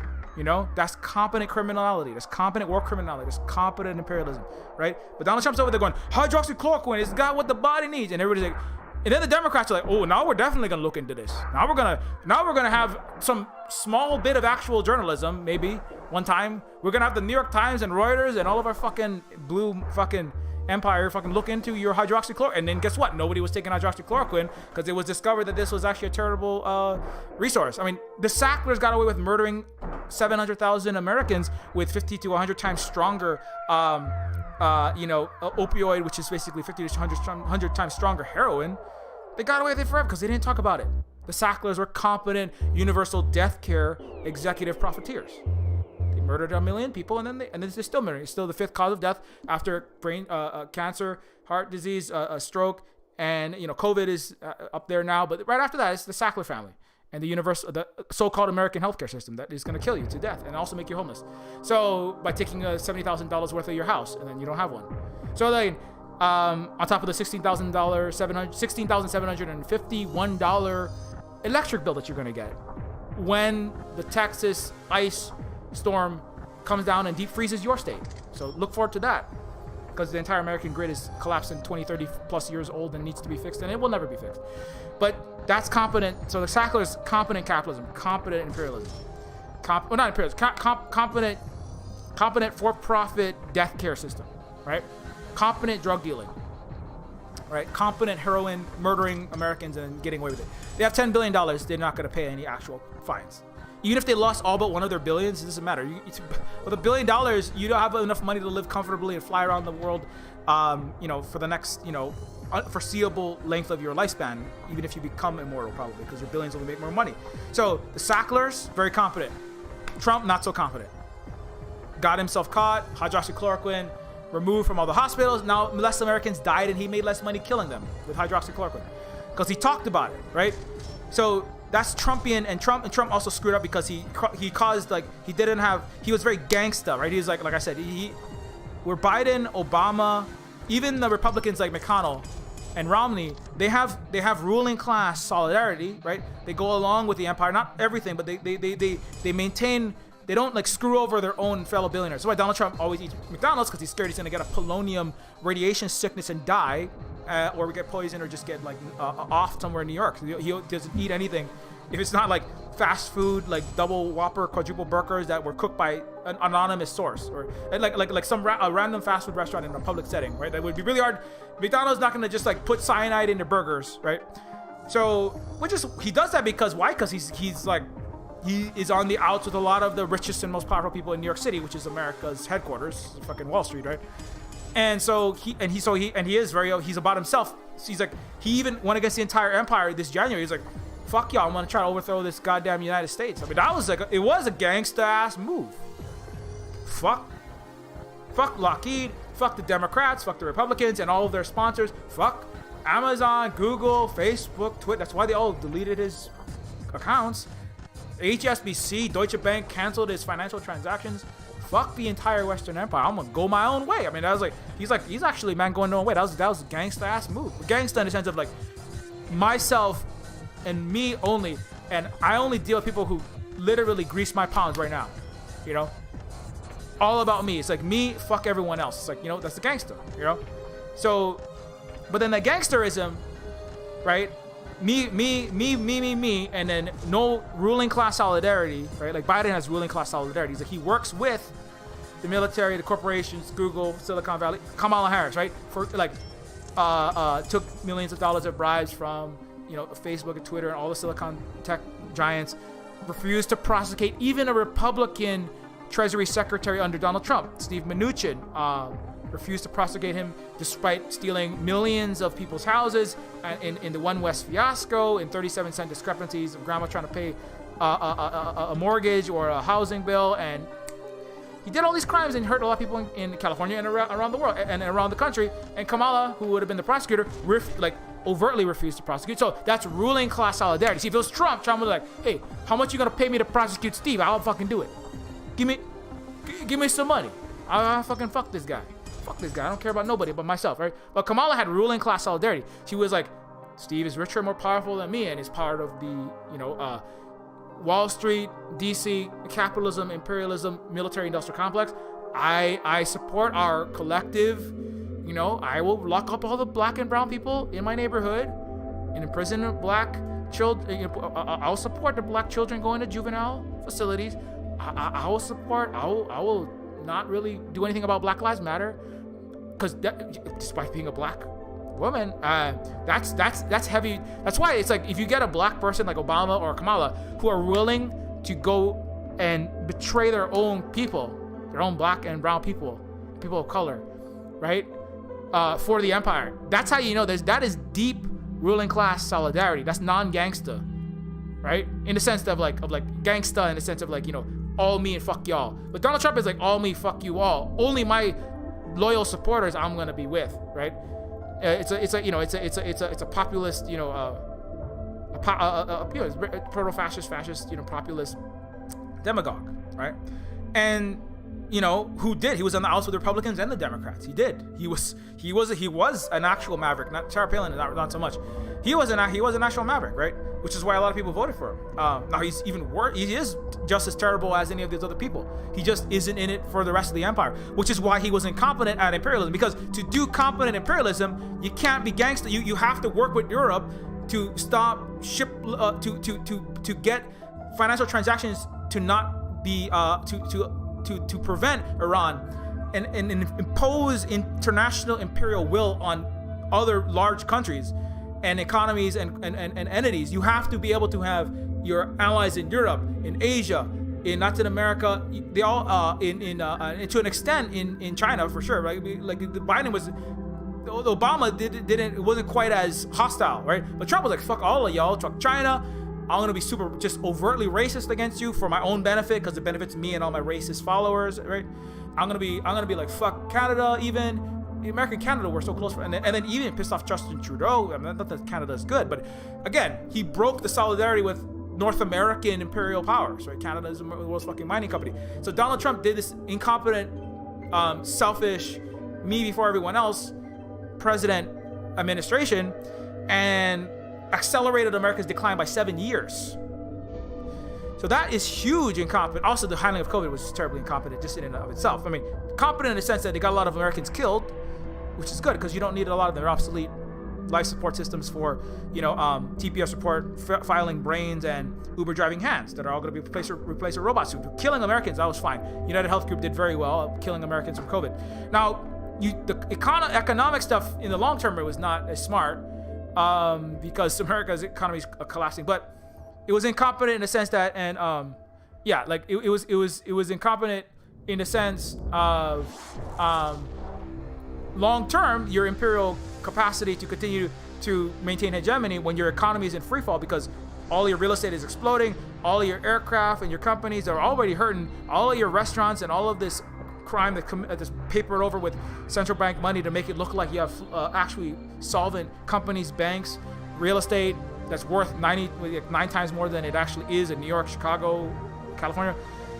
That you accelerate. This is gonna explode sooner or later. All of this, the 2008-2009 financial bubble and fraud that was papered over and then became 20 times bigger in the 2010s was gonna explode. But you're accelerating the rate that it's gonna explode by this terrible handling of the COVID pandemic, right?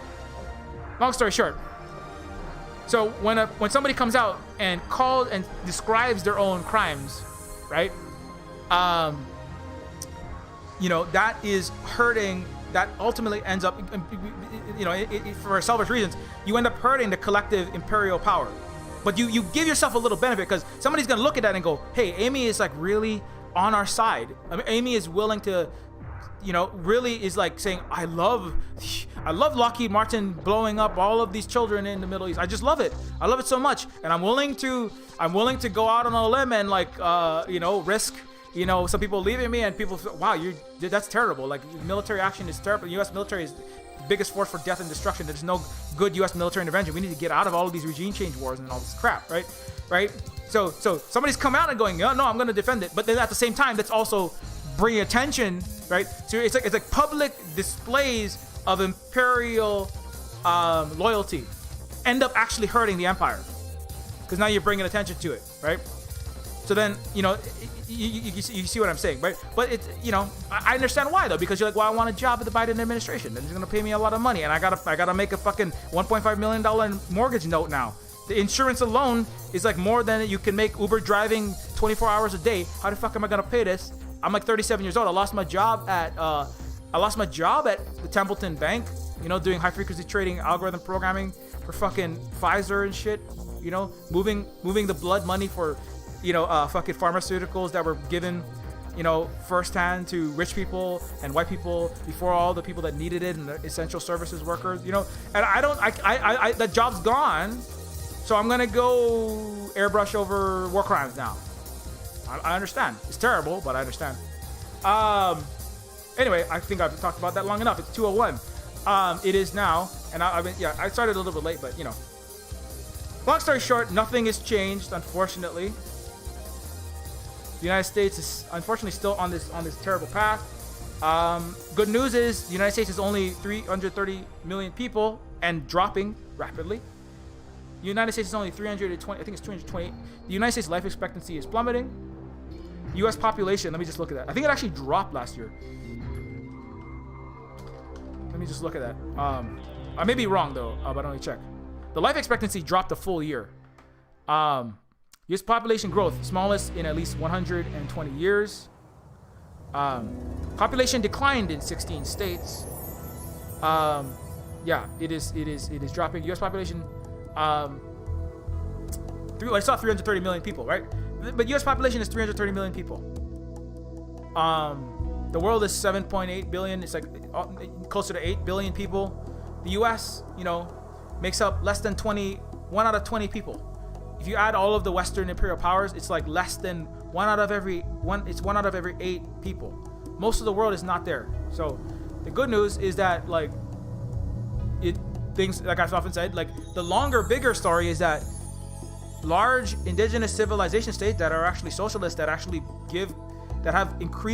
have eliminated extreme poverty successfully. China's eliminated extreme poverty. The same day America is driving people into poverty, locking kids in cages, taking money that could have helped bring Americans poverty-stricken populations and shooting them in missiles to bomb more people, and then putting out $74,000 robot fucking dogs, fucking Fido and Ibos for cops, when it could have been eliminating what America doesn't want, right? So America is doing this, China is doing this, Vietnam is like doing this. Things are getting better, right?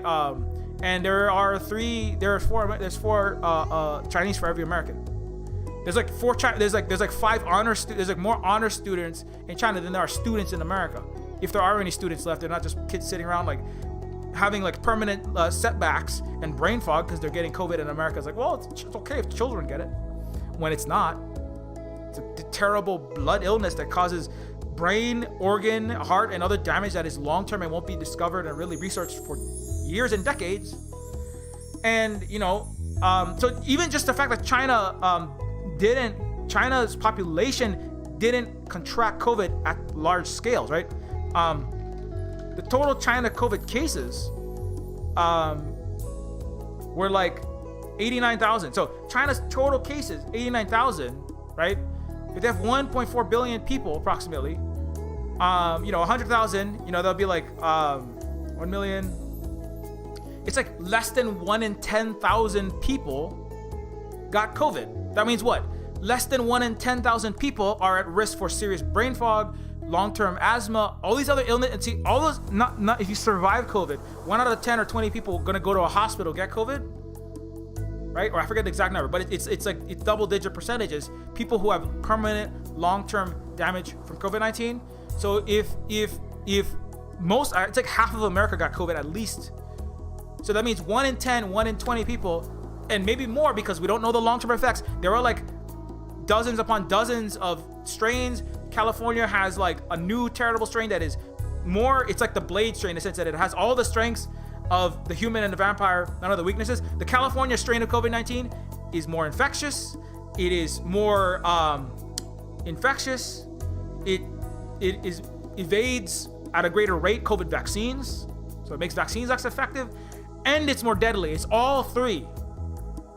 And it doesn't have a weakness. That's what I was reading a scientific, like a pandemiologist report. It was like, there is no weakness for this new California strain. And now the UK strain is even more infectious, right? But it said like, if the UK strain, which is 70% more infectious, the California strain is like 29% more contagious. If one person was to get both of these strains in their body, it could, DNA and RNA could be swapped. Genetic material could be swapped between the viruses within that single host's body and produce like a super mutant virus that is extremely more deadly, extremely more contagious, and extremely more evasive of vaccines.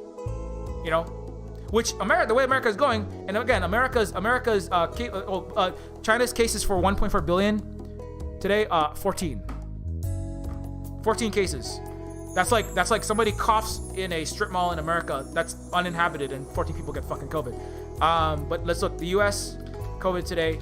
U.S. COVID cases today are. Oh, congratulations, United States! You're at 511,000 deaths. 2,266 people died today. Awesome job. 78,000 confirmed cases of COVID-19. And like I said last time, the U.S. is not out of the woods. It's plateaued, and now the cases appear like they could be going back up. At the time in which the vaccines are being distributed, the cases appear to be going back up. It just the average went from 66,000 to 69. So the U.S. Cases, it was falling off. Now it's plateaued, and it's slowly going back up. And again, if you have 28.5 million confirmed cases, America's testing and tracking is terrible, and it's estimated to be like a factor of potentially a magnitude of 5 to 10, factor of 5 to 10 higher, or a magnitude greater, approximately, of actual cases compared to the actual confirmed cases. So if you have 5 times that, you're talking just 5 times that, you're talking about 140, potentially 150 million people. Half of the U.S. has got COVID-19. The impact of half of the country getting the disease, for which double-digit percentages will have permanent disabilities or new disabilities due to like mental and physical, asthma, etc., all these bloodborne illnesses, kidney, accelerated organ failures, all these kind of things that you don't recognize. They don't always get treated as, or they don't always get described as related to COVID, but they are. Along with the long haulers are reporting all these things, and studies will be done and will show these things. Just the fact that half of, or potentially the majority of America have gotten COVID, versus China, where like less than 1%, less than 0.1% have gotten COVID. I mean, they're doing a lot of testing, so it's probably, even if it's a factor of 10 greater, 88,000 cases, that's still less than 1% of the population. That alone is gonna mean the actual real economic capacity, because people have these long-term disabilities, will be hampered, will be set back even further. These are, anyway, this is just another one of 50 different factors why the U.S. is and the Western civilization is going away or just collapsing. The empire definitely collapsing. So again, you have to, what do? Do whatever you can. Support your indigenous people, support the marginalized people, support the people that are decolonizing, trying to end white supremacy and whiteness as a concept that is a classification that was a human construct, social construct that was made to oppress and differentiate between the slave, the servant, or the serf class in America and in settler colonial places, which are the non-white. And support Black Lives Matter, what George Floyd, the protests and rebellion represents, and also stop repeating garbage and nonsense from your information free lie-filled freaking Western media, and a lot of these other methods of infiltration and diseducation. And it's hard. Like, well, SilverSpook, you're saying I can't watch any movies or play any video games. Well, I mean, you can watch movies and play video games, but I understand that what you're playing and you are being propagandized every second of the day that you. Now, if you can, this is the thing. Hollywood has been surpassed for the first time. More Chinese box office sales were sold. More box office tickets to movies were sold in China than the United States for the first time in history. It was thought that this would take many more years. Again, this is another accelerated decline of the United States by years, right? It's just another indicator. By far, China exceeded the United States. Well, America is, again.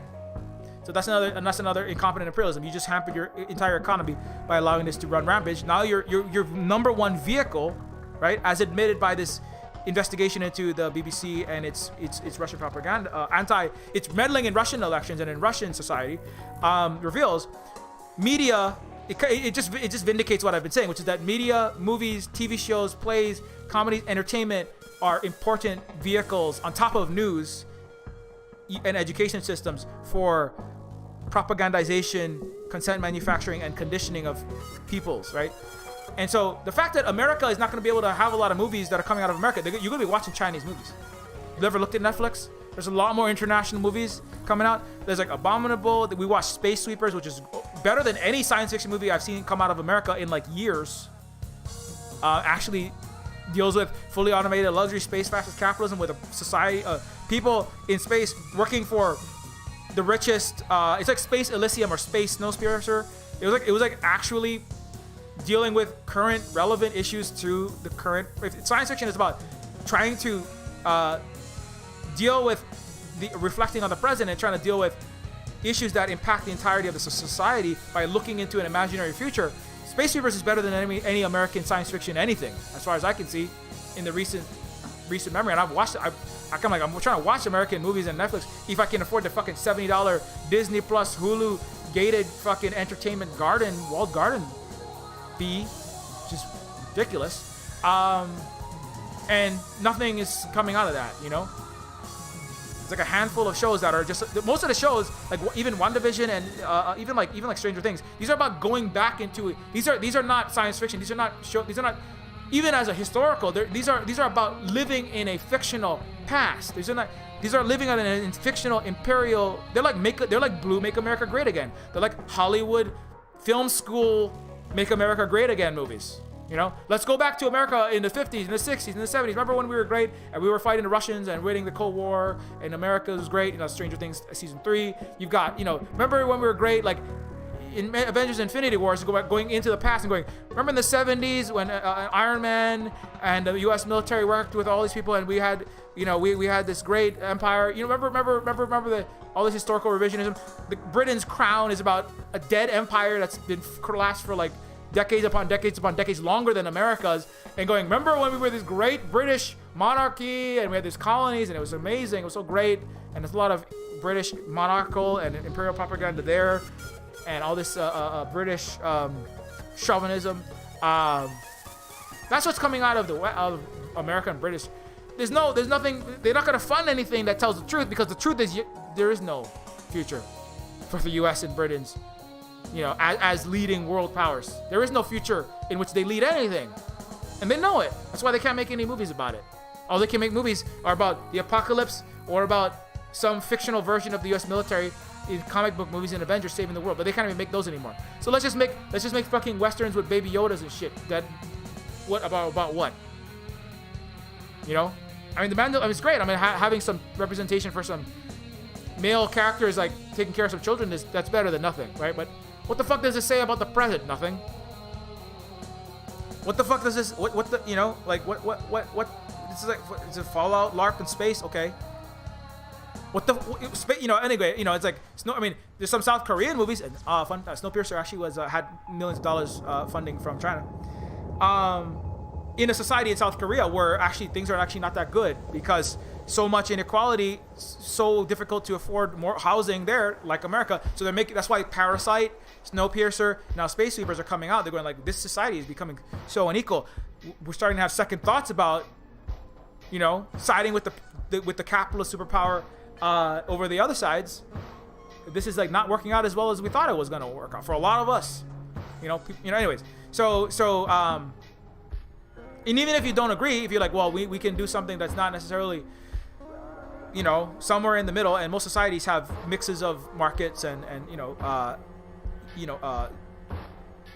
socialist, like your socialist post office, your socialist Medicare, your socialist highways, you know, there's some mix, right? And you know, but there's not even any attempt to like examine that I can see happening in any Western media, you know, and it's fine because nobody's gonna be watching any Western media anymore. Or Hollywood's gonna fucking die. Apparently, it's fine. American game companies, you know, they're just like, okay, which fucking war do I start? Making call it colonialism. You know, which you know, how do we spy on everybody using this or that? You know, kids show, putting it in everybody's fucking phone. You know, like there's no you know, indie games and indie stuff. There's like interesting stuff. There's like Means TVs, Means Interactives, Tonight We Riot. You've got indigenous cyberpunk games. You got Umurangi Generation talking about the realities on the ground. And then, you know, but it's AAA. You got what? A buggy, broken ass Cyberpunk 2077, which is also about a cyberpunk 80s green mohawked fucking sleeveless jean jackets with fucking cool Teenage Mutant Ninja cyber arms shooting out my fucking, you know, saber, but now it's Mantis, so it's not ripping off Wolverine, so there's no lawsuit. Chopping fucking street samurais and fictionalized versions of people of color's urban experiences in the ghettos as high-tech low-life bullshit. You know, that don't even fucking work. Cyberpunk 2077 is a perfect example of Western big corporate media's capacity. They can't even get their goddamn games to work. And that wasn't even in a pandemic. Spent 10 years, way over budget, way over promised, way under delivered. Just like it's rail, just like it's Hollywood, just like it's electrical grid, just like it's roads, just like even it's military that has, again, I always bring this up, F-35s and F-16s that are falling apart when they come off of the goddamn line. They can't even shoot and kill the children in the Middle East properly because the missiles they have to keep going in for servicing. So, you know, that's and so incompetent imperialism is a good thing because fucking imperialism is war crimes and it hurts people, it kills people, and it maintains planetary inequality, human oppression, intercultural oppression, international oppression, promotes war, which is hell, and it spreads hell. So it's like a demonic force in that sense. And it's also, you know, gonna commit ecocide, you know, because it's like on the environment, because the capacity for Earth to support life depends on the U.S. military not existing. It's literally the leading consumer of carbon emissions, leading carbon emitter, and all of its Wall Street, which is wrapped up in the military-industrial complex, and all the capitalist corporations that are headquartered there are the majority of that. So if you are green, if you are for humanity, if you are anti-racist, if you are, you know, you want human rights, you want equality, whatever you want, it requires the end of that system of imperialism that has survived for thousands of years. Anyway, I've said this a lot, so now we're gonna stop because I gotta go eat food. So that's the good news. Is this thing is it's not gonna be around much longer. Neofeud is a cyberpunk adventure game in the vein of Blade Runner, but with an overlay of Game of Thrones like political intrigue and 1366 by 768 hand-painted, stylized visuals. Neofeud is on Steam. It is also on itch.io. It is a cyberpunk game that is about social, political, and economic inequality that doesn't fucking airbrush and pretend like you can make apolitical games. It's not possible. The most political thing you can do is make entertainment in a Western imperial culture. And pretend like it's apolitical. again, that's competent propaganda. Is pretending like games are apolitical. Don't look at it. Don't pay attention, right? If people, that's why they don't like people of color, marginalized people, right? Anti-capitalists calling out all of the problems with the gaming and the film industry, and a lot of their gamer with a capital G gamer gatey audiences. They don't like that because when you call out all the problems, it draws it's kind of like the criminal, somebody drawing attention to the crime. You just shot someone with a gun. That's why, like, the whole, it's like, oh, you want to be treated as an art form? Well, maybe we're gonna criticize your games like movies and like books. And anyways, so Neofeud is a game. I don't pretend like this. No, Neofeud is a political game. You know, I don't advertise it that way, but if you ask me about it, I'm gonna tell you that. Building game, I very much like the art style and themes. If you have a second to leave even a very short review, it does help us to increase the likelihood that the game will be discovered, because we don't get any favors done as a small indie game company by the algorithms that do support that are how people discover games. So again, the plot is very relevant, very punk, very cyber, made ethically by good people would buy again. Anyways, so even if you have like a one sentence review, it really does help. I mean, if you liked it, if you didn't like it, I'm so sorry. We'll do better on Neofeud too. You can also find Neofeud on itch.io, where you can get Neofeud for Mac and Linux as well as Windows. You can also get it with DRM free if you don't like digital rights management for whatever reason. You can also support us at Patreon at patreon.com/Neofeud, which is where if you want to give recurring support, you can help us out there. You can also follow at SilverSpoon Games. I showed some of Mastodon, so you may have seen this before. Mastodon is a decentralized, non-capitalist controlled social media company, unlike the capitalist ones that are run by giant billionaire run corporations, and take millions or billions of dollars from Wall Street and from the military-industrial complex to delete, put ridiculous new things on actual journalism to try to get people to stop reading it, and all kind of other stuff. Not just that, like deleting 3,000. I predict that Jack Dorsey will shadow ban or deeply deactivate many accounts who are talking about George Floyd on on Derek Chauvin's trial. You know, especially if any big news comes out. That's what he did when Breonna Taylor's case was going through. Jack Dorsey and Twitter deactivated thousands of Twitter accounts for saying Breonna Taylor's name or hashtag Breonna Taylor. So you're being manipulated every second you're on Twitter, right? It's a reality. It's where a lot of people are, but you also have to remember that's where we are. That's a reality as well. So anyways, you can, but on Mastodon, it is decentralized. There's no billionaires taking any. You could have a billionaire run node, but people would figure that out and then you could defederate from it. On Twitter, you have to log into the billionaire's node. That's the difference, right? So that's an important difference. It's also open source if you like that, and decentralized. But if you want to follow on Twitter, because it does have a bigger reach, you can follow at SilverSpookGuy, which is my personal Twitter. You can also follow at SilverSpookGames, which is the games-related stuff. At SilverSpookGames minus the E in silver. And you can also follow at Terminus C, which is the Terminus Cyberstar account, which is Terminus Cyberstar is a low-poly cyberpunk immersive sim in the vein of late 90s PC games like Deus Ex 1 and System Shock 2. Terminus Cyberstar is currently slated for release sometime in February or March of this year. So February's almost done, so March, but if we may have to push it back, but it's I'm working with a team of like 5 or 6 folks on this game. It's been worked on for like at least a couple years, but if we have to push it back a little bit, it's what's gonna happen. It's a small team of indie artists, programmers, writers, musicians, level designers, etc.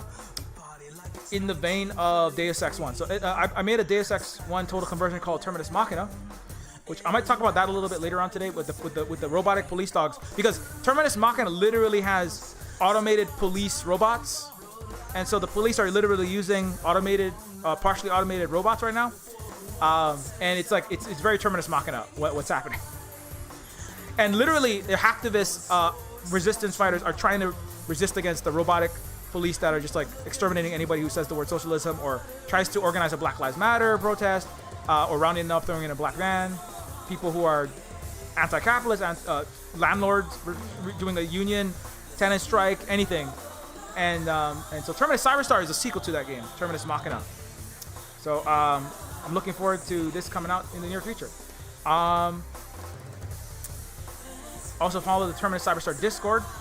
If you become $1 or more Patreon, just $1 patron, you get access to the SilverSpook Discord, as well as some behind-the-scenes sneak peeks on Neofeud 2 work and Neofeud 2 progress. So if you're interested in what's happening there, do think about that.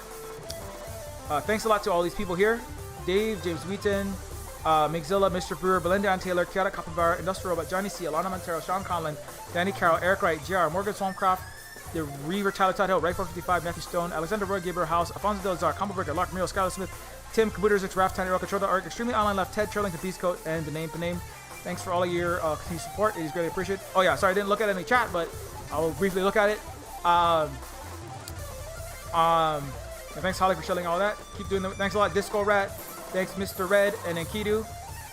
And thanks a lot for hanging out there, Richard Medhurst. Yeah, Richard Medhurst is a good journalist, actual Syrian, doing actual journalism. Not very rare in the West, in America, Canada, Britain, UK, etc. Richard Medhurst, I highly recommend.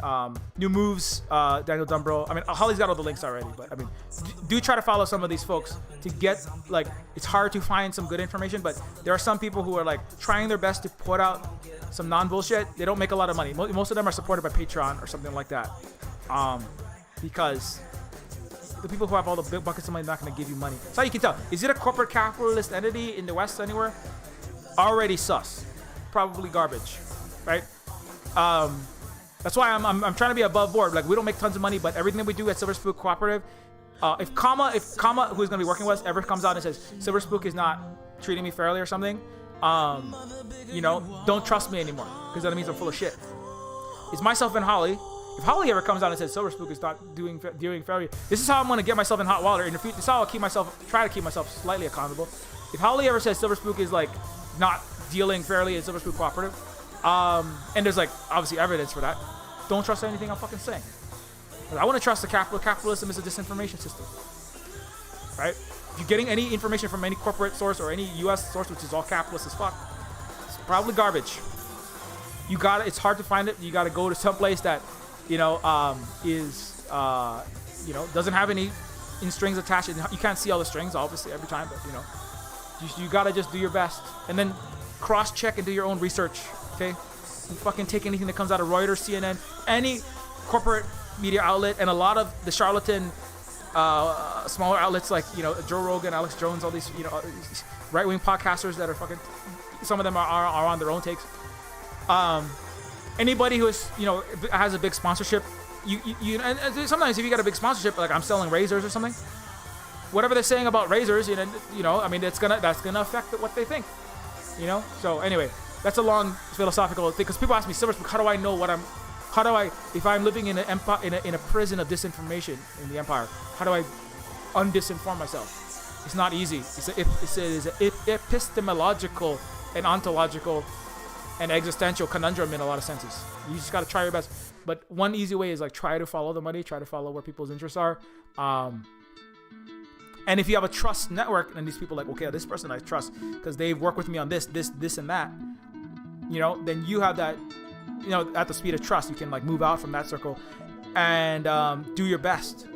It sucks. I mean, when you have a society that tells more truth than lies at large, which is what a socialist society is, then it's not as hard to find truth. But when you live in an empire of capitalism, an empire of imperialism and racism and genocide that relies on lies, it is very difficult to find truth. Anyway, I'll be back. If I become a muskrat, you gotta SilverSpook, you gotta stop listening to SilverSpook. Anyway, I give you right. You can get the guillotine. If I become Elon Muskrat, if I make $1 billion and I'm hoarding it and I'm flying to Mars, chase me around with the space guillotine before I make my Martian, fully automated luxury space fascist capitalist private billionaire resort. Okay, you gotta stop that before that happens. Okay, don't let me You'll rogue Silver Spook on Mars. Okay. Anyways, until next time, keep remembering to stay spotless, be excellent.